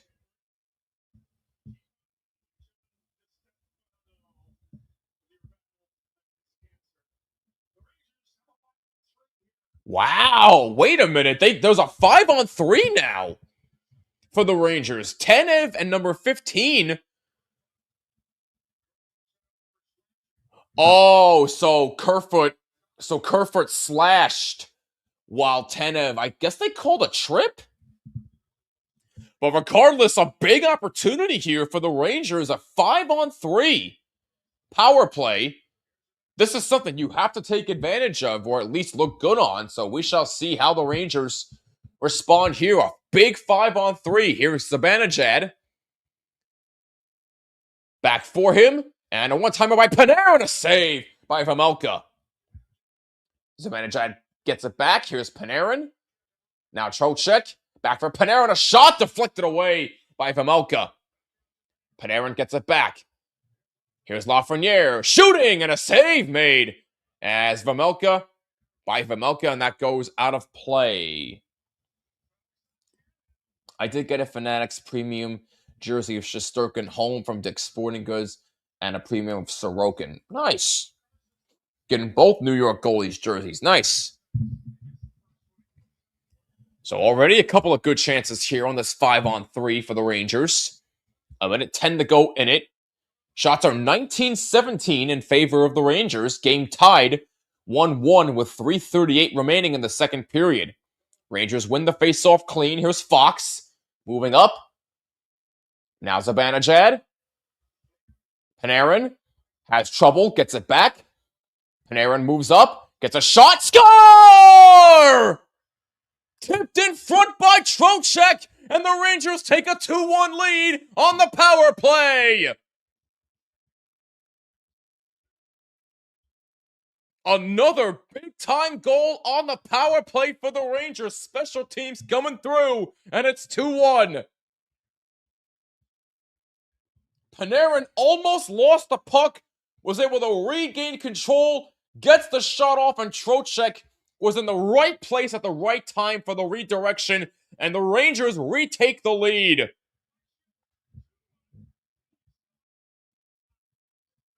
And the best part is the Rangers still have power play time. Now it'll be a 5-on-4. So they take advantage of the 5-on-3. Utah wins the draw.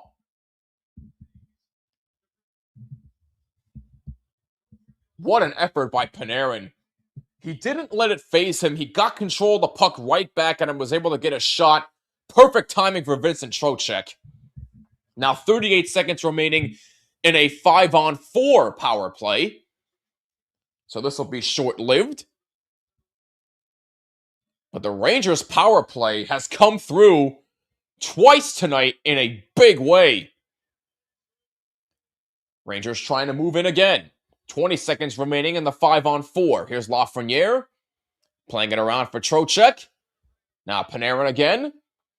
Fox. Now Panarin moving in. Pass in front for Trocheck again. A save by Vejmelka. Trocheck looking for his second.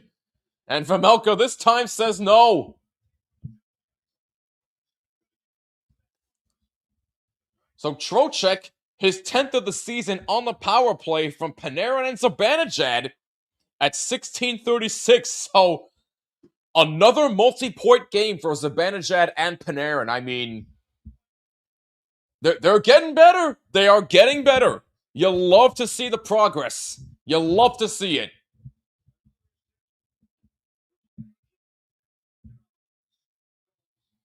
Zibanejad is now factored in on the last 7 goals the Rangers have scored, 3 of them being by him in the Winter Classic. Power play is over. Rangers 2 for 3 on the power play tonight. Outstanding work on special teams for the Rangers tonight. And a stop-and try by Perreault on a rebound chance and a save by Vejmelka. As a pass in front for Cooley, Perreault was right there on a stop-and try. Vejmelka came across and made the save. Excellent effort. 2:08 to go in the second. Rangers lead 2-1.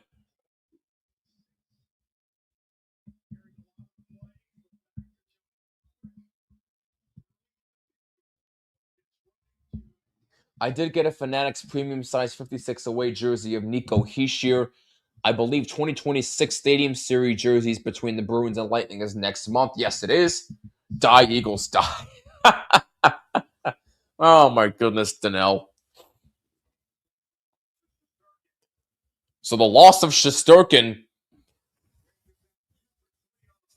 proving to be not a problem so far for the Rangers as they lead 2-1. They are playing inspired for Jonathan Quick. They're playing inspired for Igor as well. They lead 2-1. 2 power play goals. One by Lafreniere, one by Trocheck. And the puck covered up by Vejmelka on the chance by Johnny Brodzinski.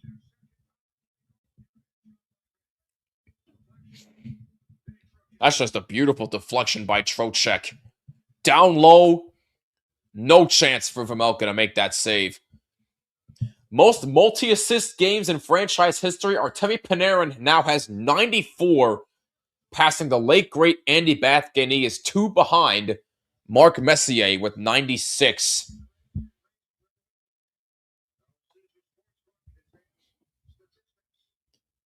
I mean, say what you want about Panarin, but I still think he has been one of the best free agent signings this team has had.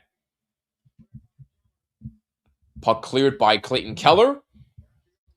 Shots are 14-6 here in the second period in favor of the Rangers.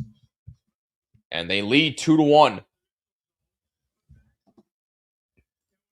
Did you see the power move of Schaefer on the goal against the Maple Leaf? Oh, Matthew Schaefer. I mean, that kid is a stud. The Islanders got very, very fortunate to get that number 1 overall pick, and Matthew Schaefer is proving that he is a problem. That kid is a stud.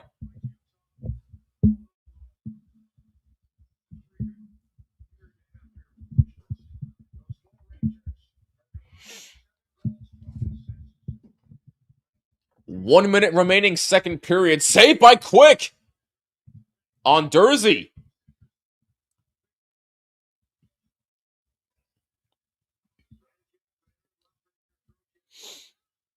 Durzi being battled for by Zibanejad. Rangers get it out of the zone, as far as center at least.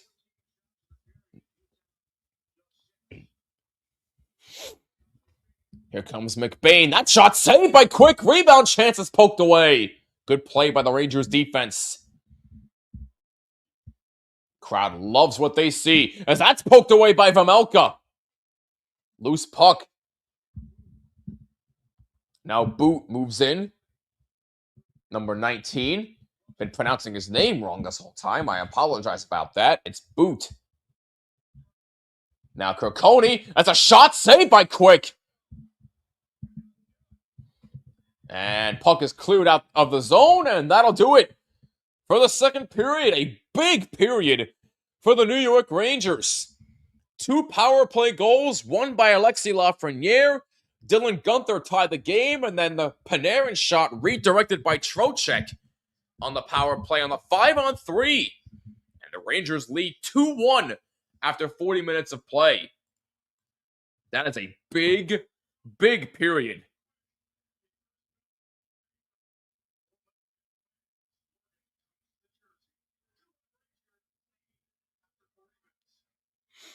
That's what you want to see more from this Rangers team.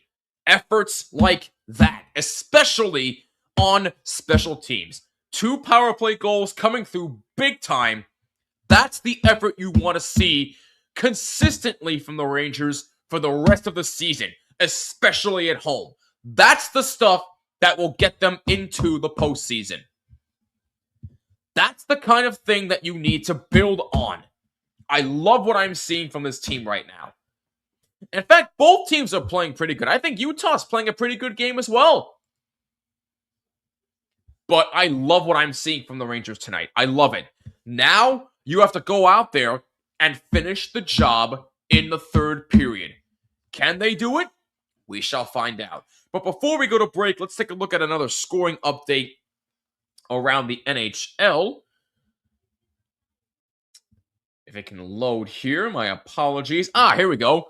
Ooh, looks like the Ducks are making it interesting. Down 5-1, they have now made it 5-3 with a minute to go in the second. Jacob Trouba scoring his 7th of the year for the Ducks. And it's a 5-3 lead for the Capitals. And just underway in the second period in Ottawa, Red Wings still up 3-0 over the Senators, or the Red Wings, I should say. My apologies there. But again, I love what I'm seeing from this Rangers team tonight. This is the team that I want to see the rest of the way. The rest of the way. At least show some life and be competitive. That's all I ask for. It's clear that they're playing inspired because they lost their starting goalie. But you know what? I love the effort tonight. But you got to go out there and finish the job in the third period. Can they do it? We'll find out. After 40 minutes of play, Rangers lead 2-1 over the Utah Mammoth. We're going to take a break, but don't go anywhere. We'll be right back on THPN.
You're watching another THPN watch party presented by DraftKings. Use code THPN at sign up. New customers who bet $5 get $200 in bonus bets if their bet wins. That's code THPN only at DraftKings. Must be 21 or older in select states, and please play responsibly.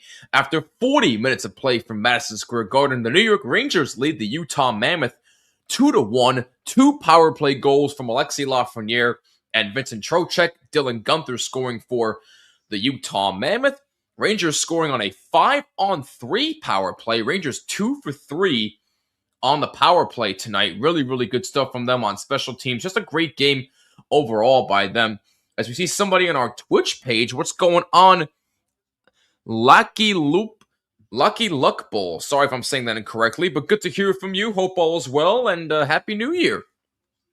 I forgot there was one other game to keep an eye on, and that's in the IHF World Junior Championship, and that is between Sweden and the Czech Republic, and that is scoreless so far in the first period, and looks like there was one penalty against Sweden in the game so far that occurred at 8:44. Now we got another penalty against Sweden, so the Czech Republic will be going on their second power play of the night, so we'll keep an eye on that for you. The IHF World Junior Championships, Sweden and the Czech Republic are scoreless. Happy New Year. Greetings from Polish guy living in Norway. Wow. Hey, thanks for watching. We appreciate that. Thank you. Watching from overseas. We appreciate all of our fans overseas. We appreciate everybody, but those overseas give a lot of credit. We know time zones are different out overseas, but we appreciate you always. We're going to take one more break here, but when we come back, the third period will commence. Can the Rangers finish the job? We shall find out. Don't go anywhere. Rangers lead 2-1 on EHPN. Or THPN. Jeez, I can't speak. We'll be right back. Don't go anywhere.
Welcome back, ladies and gentlemen, to another THPN watch party. Just in time, the third period has just begun for the Rangers, and the Utah Mammoth Rangers have a 2-1 lead thanks to two power play goals from Alexi Lafreniere and Vincent Trocheck.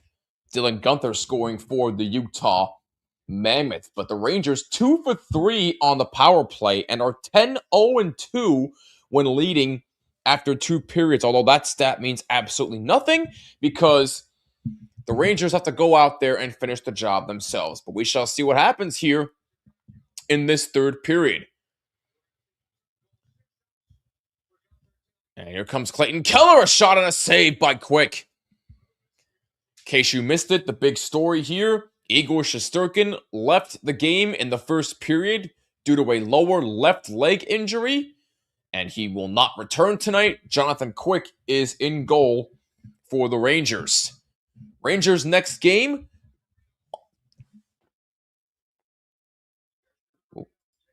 Oh, okay. Sorry, folks. Just had to take care of something there real quick. Rangers' next game will be Thursday, January 8th at home against the red-hot Buffalo Sabres, who have a 10-game winning streak. They play tomorrow against Vancouver, the Sabres do. They will look for 11 straight wins before going in to MSG. So, Buffalo, the hottest team in the league right now. Very surprising. And the Rangers will play them on Thursday at Madison Square Garden. Shots are 21 apiece for each team. Rangers lead 2-1. Carcone moves in. That's a shot through the crease of Quick. Did not get a piece of it. And it goes out of play. Oh no, actually there's a penalty.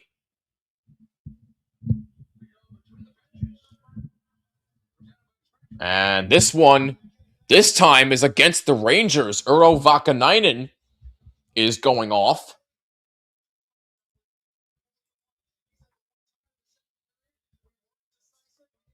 And it is a hooking penalty at 152. So hooking penalty against Vakanainen.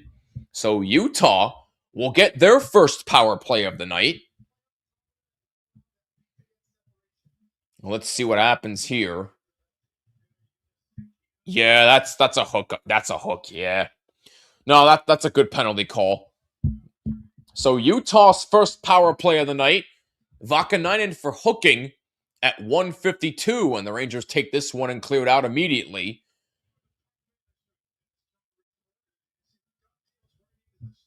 Rangers penalty kill ranks 17th in the NHL at 80.3%.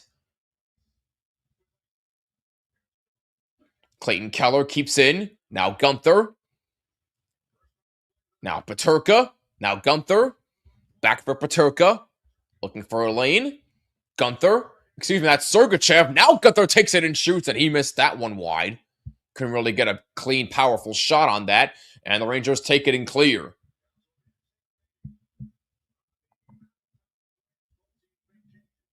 Both teams make changes. Dursey moves it up for Utah as they look to get set up again. Kraus behind the Ranger net, and a pass a bit behind him, and it's out of the zone. Vejmelka leaves it for his teammate. 40 seconds to go in the Utah power play, and it's out of the zone again.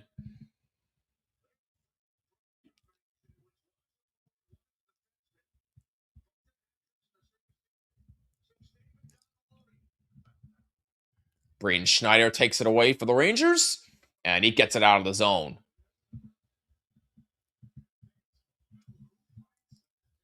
Vejmelka leaves it for number 50 of Utah as they dump into the zone. Guenther goes back forward in the corner, taken away by Trocheck momentarily.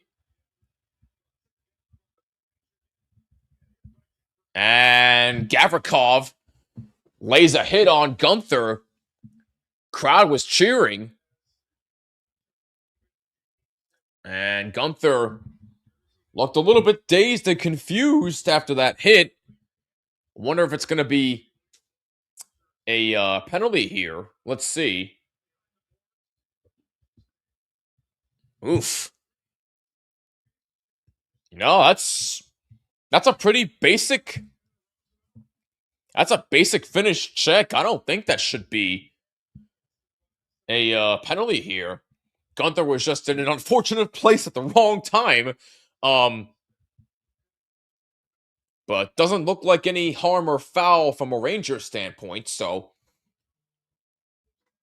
does not look like there will be a penalty. Elbows were down too, so nice and clean hit for Gavrikov, but Gunther a little bit shaken up, but looks to be okay as I'll go back to the bench.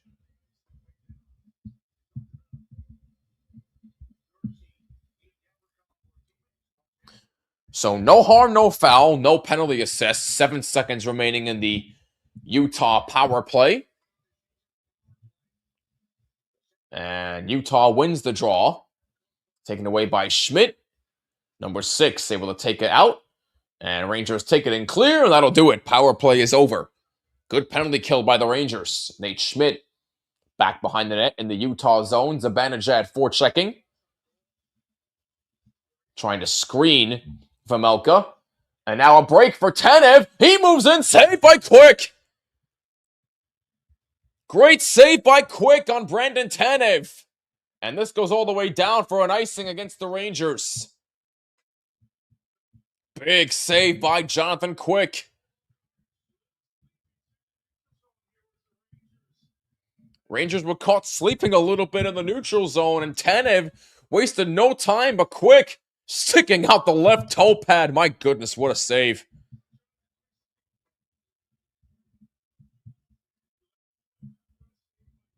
Quick still playing like vintage Quick. And Tanev pretty upset with himself after that. Here comes Dursey. Has control of the puck. Pass in front. Deflected away by the Rangers defense. Cooley gets it out of the zone. 4:30 gone by. Third period. Rangers lead 2-1. Keller sends it back off for Sergachev, and he misses that wide. Kraus had that taken away. Panarin tries to get out of the zone. Loose puck. Taken right back by Dursey. Panarin got tangled up by a couple of defenders and was unable to get it out. And now here comes a pass for Panarin as he has that taken away by number 8. That's just Schmaltz. Trocheck all over Schmaltz trying to get the puck back. Now Kraus up the boards for 53. Now McConey, and he gets knocked down. Lafreniere takes the puck back. Good play.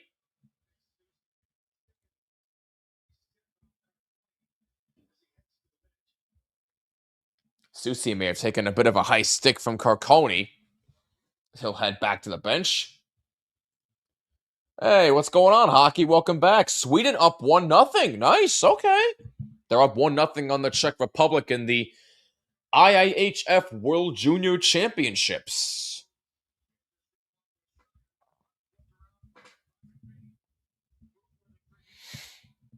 Shots are 21 apiece for each team. Rangers lead 2-1, thanks to 2 power play goals from Lafreniere and Trocheck.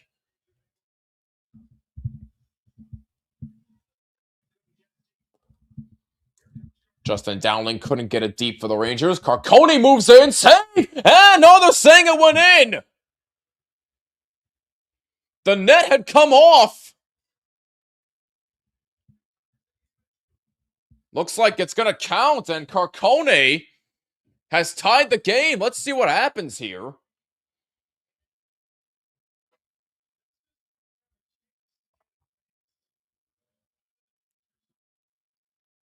Well, Carcone moves in.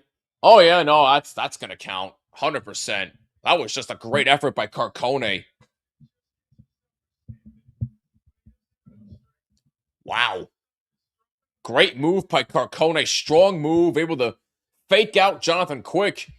And we got a new hockey game. We are tied at 2. Carcone, his 8th of the season. And this game is tied.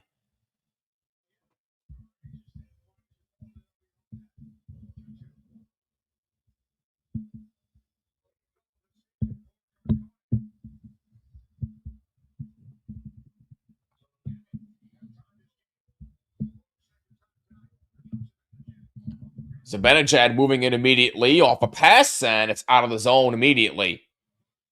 Almost taken away by Utah again. Carcone his 8th from Marino at 6:15. And we are tied 2-2. A back and forth game from both teams. Dursey. And that shot by Tenev deflected up high and out of play. So Michael Carcone scoring his 8th of the year. And the Rangers and Utah are tied 2-2 with 13:12 remaining in the third. Back and forth game from both teams. Very, very competitive. Pretty even split. I like what I'm seeing. I really do.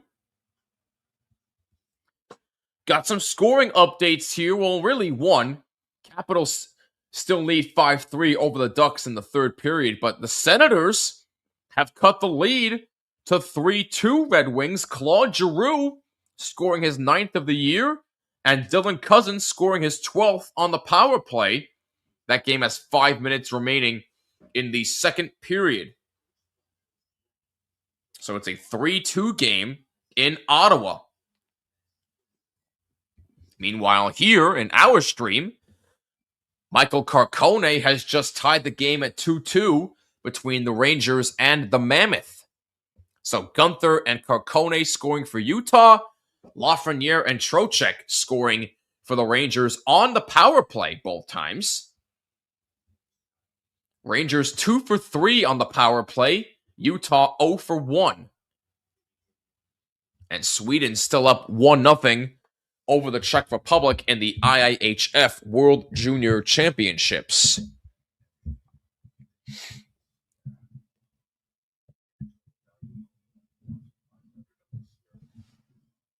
Rangers' next game will be Thursday, January 8th, against the red-hot Buffalo Sabres. My next live stream will be January 26th.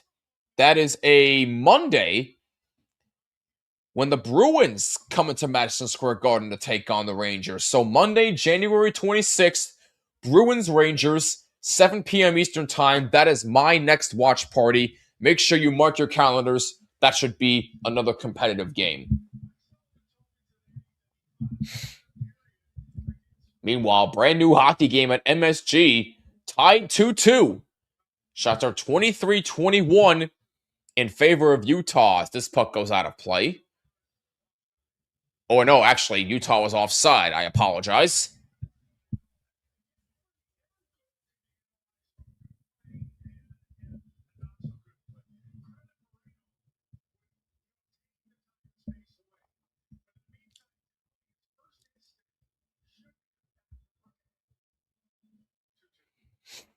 Rangers win the draw outside their zone, but it's taken right back by the Mammoth. Third period shots, 3-0 in favor of the Mammoth. Kerfoot has that taken away by Rempe, and it's out of the zone as far as center.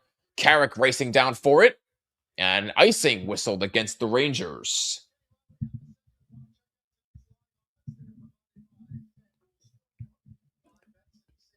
.12:48 to go in regulation time.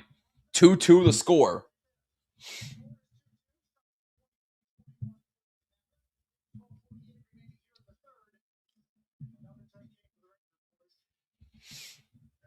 Well, another tight game here for the Rangers. Obviously, the loss of Shesterkin is huge, but a close game here at home, tied 2-2, Rangers and the Mammoth. And I can only imagine that Jonathan Quick will get the start against the Buffalo Sabres on Thursday, unless something drastic happens.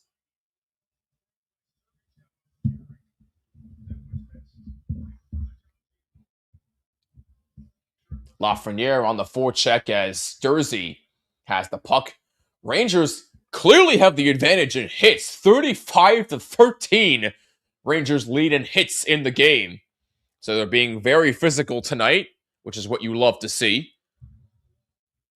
Puck along the wall, now out to center. Ian Cole dumps it back in the Rangers zone. Picked up by Carcone, who tied the game at 2. Lost control. Lafreniere gets it out. And Zibanejad trying to race down. Good effort by him, but it's taken right back by number 6 of Utah. And now it's intercepted in center by Cooley as he gets checked to the boards by Ian Cole. 11:30 to go. Third period. Tie 2-2. Marino comes over for Utah. Puck is way out. It was deflected, so no icing. Vakanainen has it for the Rangers. Under some pressure by number 27 of Utah.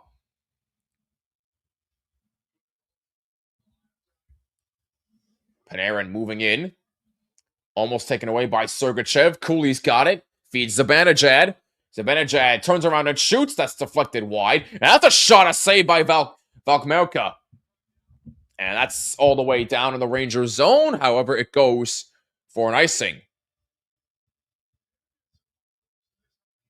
I meant Vejmelka, by the way. I apologize.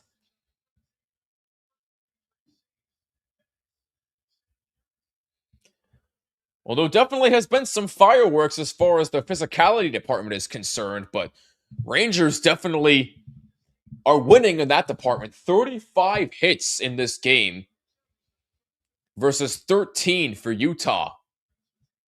And a false start on this face-off in the Mammoth zone, so they'll do it again.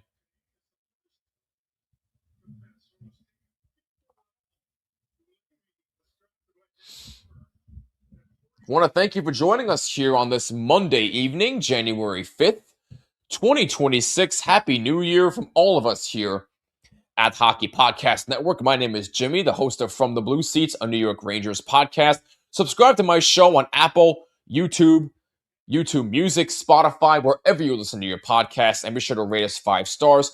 It would mean the world to us. And follow us on social media at BlueSeats94. And make sure you follow the Hockey Podcast Network at HockeyPodNet on all social media. And subscribe and leave a like right here on the THPN YouTube channel if you like what you see. Rangers need a change from Zibanejad, Panarin, and Cooley. They've been on the ice for quite a while. Under 10 minutes to go, third period. We are tied 2-2. Rangers need a change. Got some tired players out there. Carson Soucy had that taken away from him. Now he's battled by Gavrikov. Or with Gavrikov, I should say. Shots are 3-1 in the third period in favor of Utah. Game tied at 2. Kerfoot moving in. Pass in front. Saved by Quick. And now it comes to Durzi. That shot's blocked in front by Dowling. Out the boards for Radish. Lost control. Behind the net, Dowling. Kerfoot on it now for Utah. Will Borgen.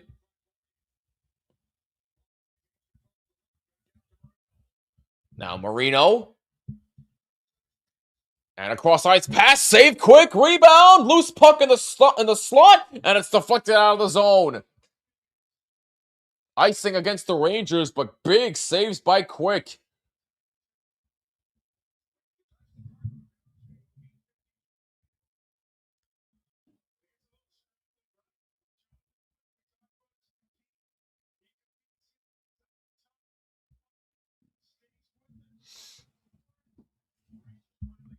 Both teams certainly playing an even game.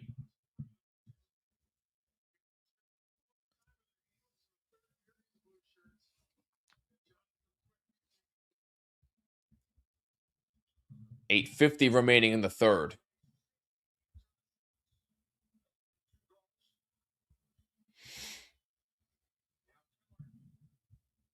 Clayton Keller. Cross-ice pass. Nobody home.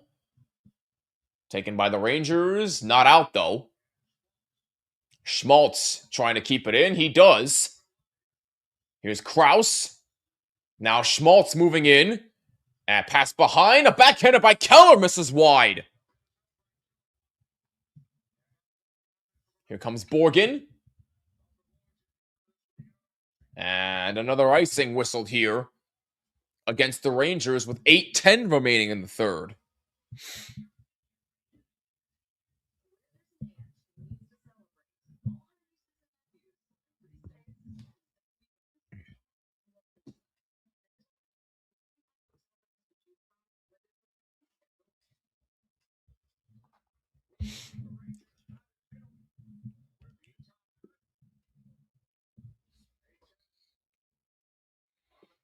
Face off to the right of Quick, and it's won by the Mammoth. Puck being pinned in the far boards by the Rangers bench, taken out by the Mammoth. Pass intended for Dursey, a bit too far. Puck being pinned along the end boards in the Rangers zone, taken back by Dursey again. That pass intended for Schmidt, a bit too far, so no icing. And Rangers finally get a line change. Matt Rempe forechecking.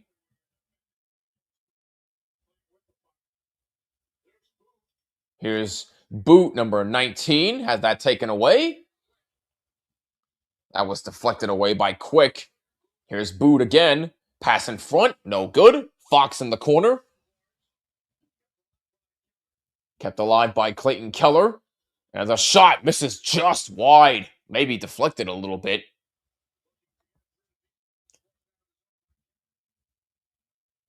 Gavrikov has it. 7 minutes to go in the third. Game tied 2-2. Rangers only one shot on goal in this third period.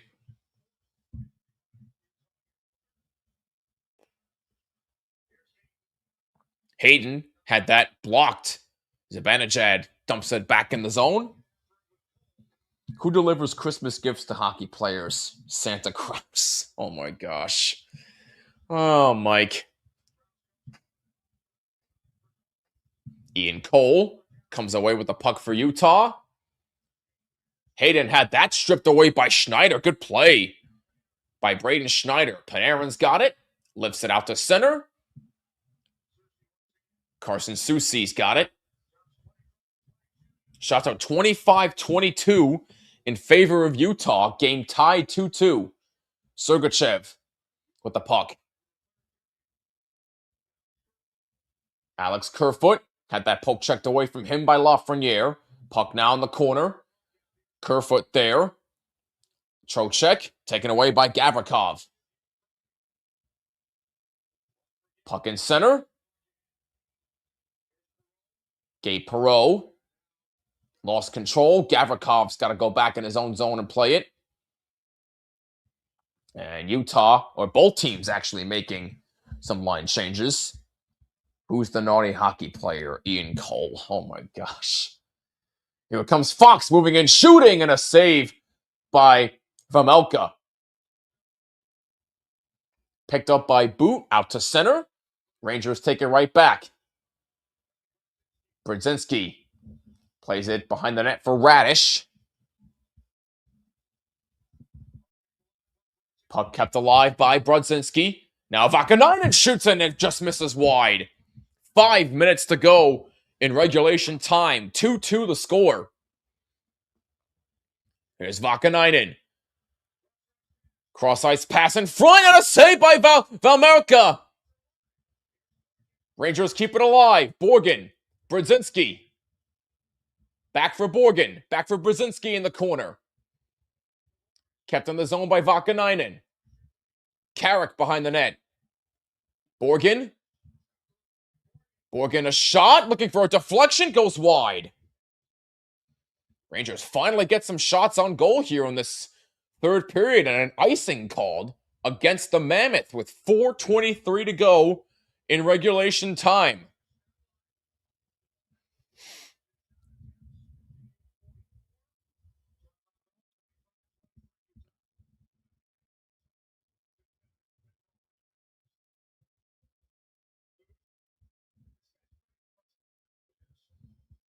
Face off to the left of Vamelka. Utah needs a line change. They have some tired players out there right now. Face-off won by the Rangers. Kept in the zone. Good work by Panarin to keep that in. And tiring out Utah a bit more. Loose puck taken right back by the Rangers. Keeping the Utah players out there. Here's Panarin. Moving up with it. Looking for a lane. Having some trouble. Under some pressure. Panarin takes it and shoots. It's blocked in front. And it's out of the zone. And Utah can finally make a change. What'd you think of the end of the Steelers game yesterday? Crazy. That's all I gotta say. It was crazy. Will Cooley's got it for the Rangers. 3:40 remaining in the third. 2-2. That's a shot saved by Vejmelka. From a bad angle, too. 3.5 to go, third period. Here's Schneider. Keeping it in the zone. Panarin shoots, looking for a deflection, and it's saved by Vejmelka. Cooley, back out. Ref down. Gotta be careful. Panarin shot save. Rebound by Zibanejad. Had that stripped away, and he's gonna draw a penalty. Zibanejad drew a penalty, and oh boy, number 50 is not happy about it. Dursey is incensed. But the Rangers are going to get a power play with 3:14 to go in the third. The power play's been so effective all night. Can they get one more here to take the lead and possibly win this game? We shall see. Unreal.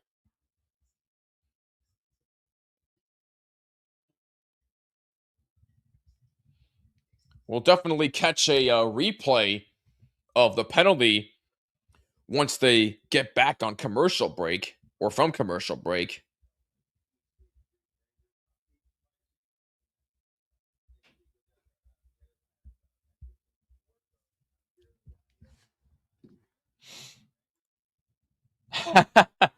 Go Rangers indeed. Good to hear from you. Use Mellis. Good to hear from you. Happy New Year. Hope all is well.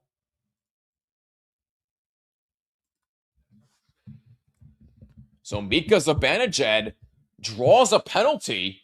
What exactly was the penalty call? Looks like we'll get more info in a bit.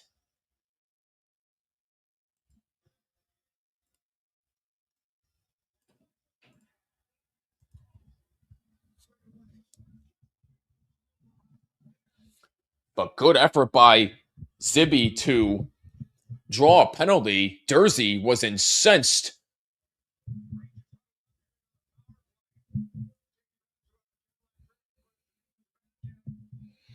So let's see if we can try and catch a replay of the penalty that took place.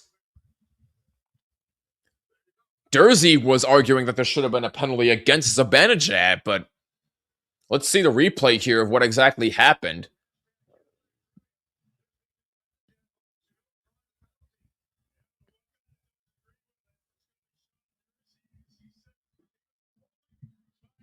I mean, I kind of see Dursey's argument as it looked like Zibanejad was holding the stick of Dursey, but instead, Dursey gets called for hooking, and the Rangers get their fourth power play of the night. They are 2 for 3.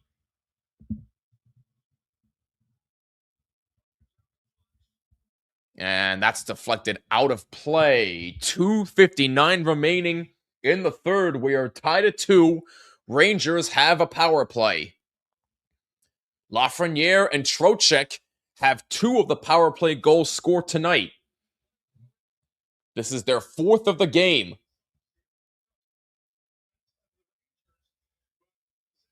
Rangers win the draw. Here's Panarin. Panarin behind the net for Lafreniere. Lost control momentarily. And Utah able to take it and clear. Out to center, at least. Fox quickly ahead for Panarin. Back for Fox. And offside, Rangers. Trocheck was just a bit ahead of that play.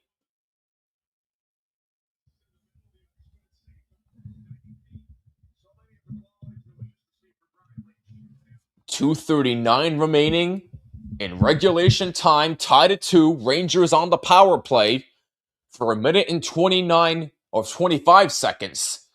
Dursey got called for hooking. And Rangers very smartly used their timeout. I like this from Mike Sullivan, using his timeout. So Dursey for hooking at 16:46 is where we stand right now. Game is tied at 2 between the Rangers and the Mammoth.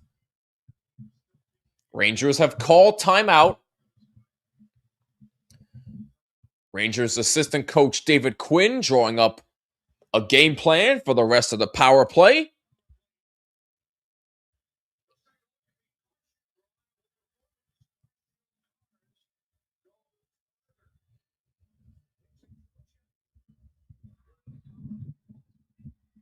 Vincent Trocheck, by the way, 8 points in his last 6 games, thanks to the power play goal he scored tonight.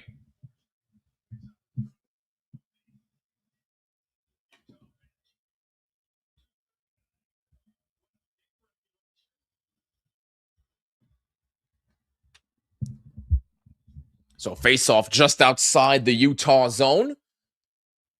And it's taken by the Rangers. Here comes Panarin, dumping it in the zone, and Utah takes it and gets it out as far as center again.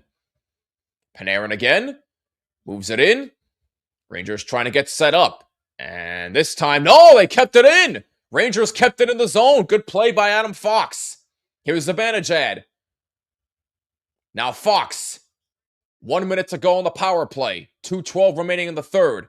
Here's Fox. Lafreniere moving up. Has some trouble. Back for Fox. Now Panarin. Now Fox. Back for Panarin. Now setting a screen. Here's Zibanejad. Back for Fox. Now near side Trocheck. Back for Zibanejad. Back for Trocheck.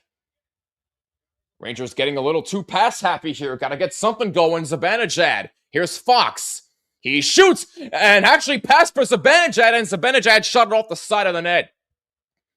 Here's Fox. 20 seconds to go on the power play. Zibanejad. Cross ice for Lafreniere. Now back for Zibanejad, who misses that one.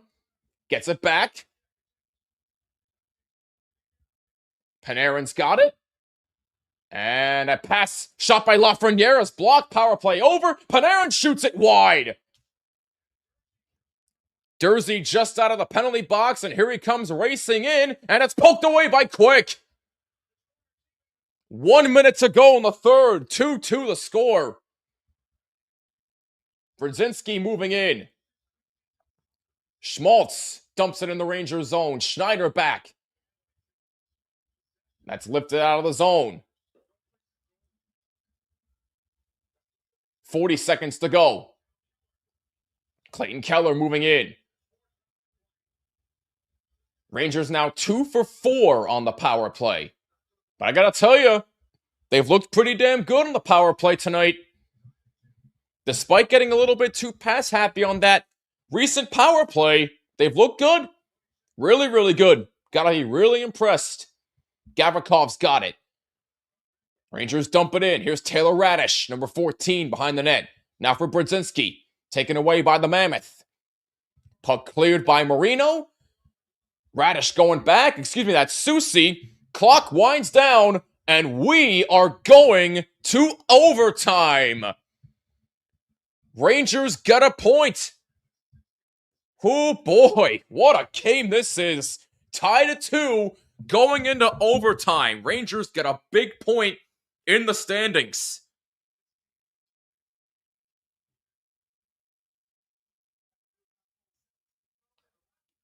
My goodness. What a game this has become. Each team with a point. Rangers will look to get the extra point in overtime.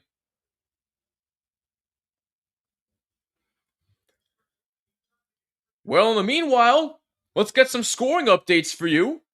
The Ducks have made it a 5-4 game with 3:30 remaining in the third. Beckett Seneke scoring his 14th of the season.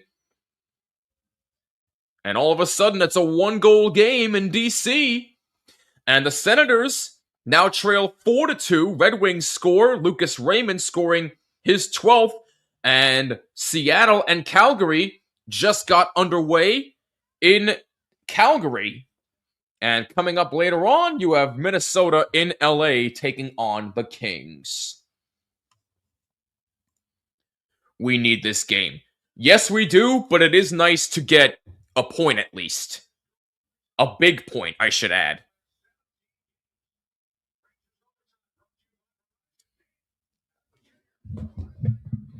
Man, oh man, what a crazy game between these two teams. Very, very competitive on both sides.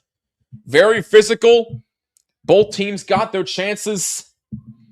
This should be one heck of a finish. Both teams get a point.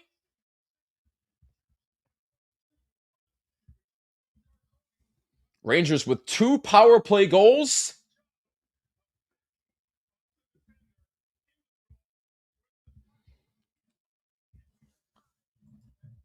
And ladies and gentlemen, overtime is just about to get underway. Rangers 5-5 in overtime. Mammoth 5-3 in overtime. Rangers 2-0 in shootouts. The Mammoth have not been to a shootout yet this season. And neither team is hoping that it gets to a shootout. And we are underway in overtime, tied at 2.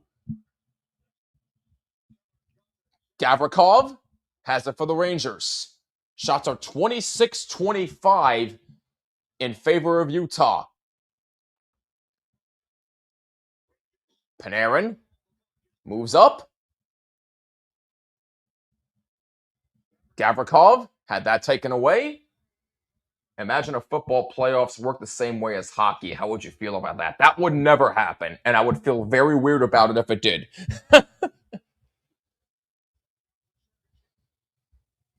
Sergachev's got it for Utah. Now Clayton Keller, defended by Zibanejad. Clayton Keller, always a problem whenever you face him.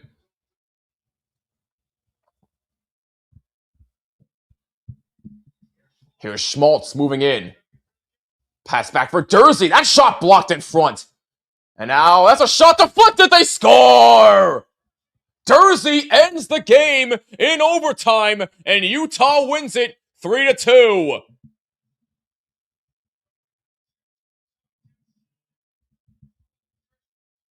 Boy, that's frustrating for the Rangers, but you know what? 1 point is better than 0, so I'll take it. I'll take it. Absolutely. As frustrating as it is, you'll gladly take a point.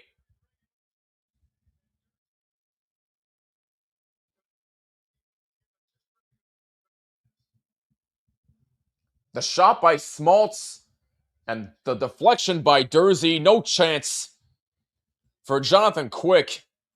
And the Utah Mammoth win it in overtime 3-2 against the Rangers.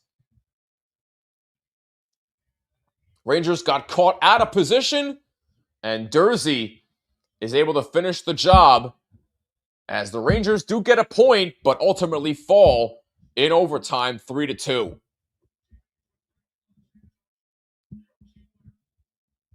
So once again, a game where the Rangers can't finish the job, but they do end up getting a big point in the standing, so it's not all that bad, but even still, just another classic case of frustration and how they can't finish and all that other stuff. But the good news is, it's an extra point, and they are now tied with the Devils in 6th in the Metropolitan Division, and if memory serves correctly, they are now 2 points out of a final wildcard spot, thanks to getting that point behind the Capitals.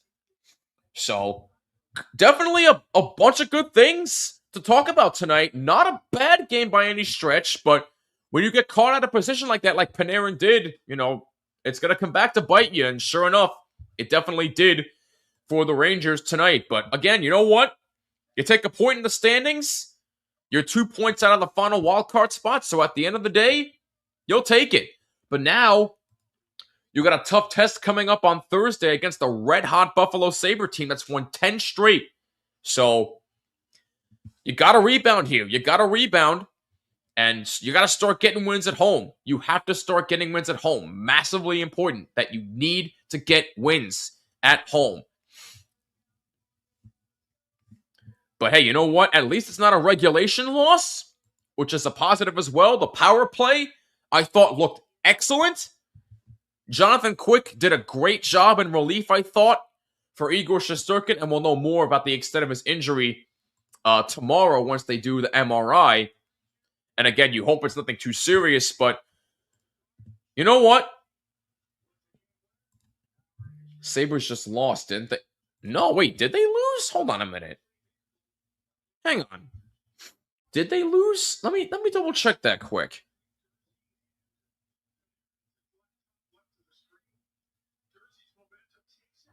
Oh, you're right.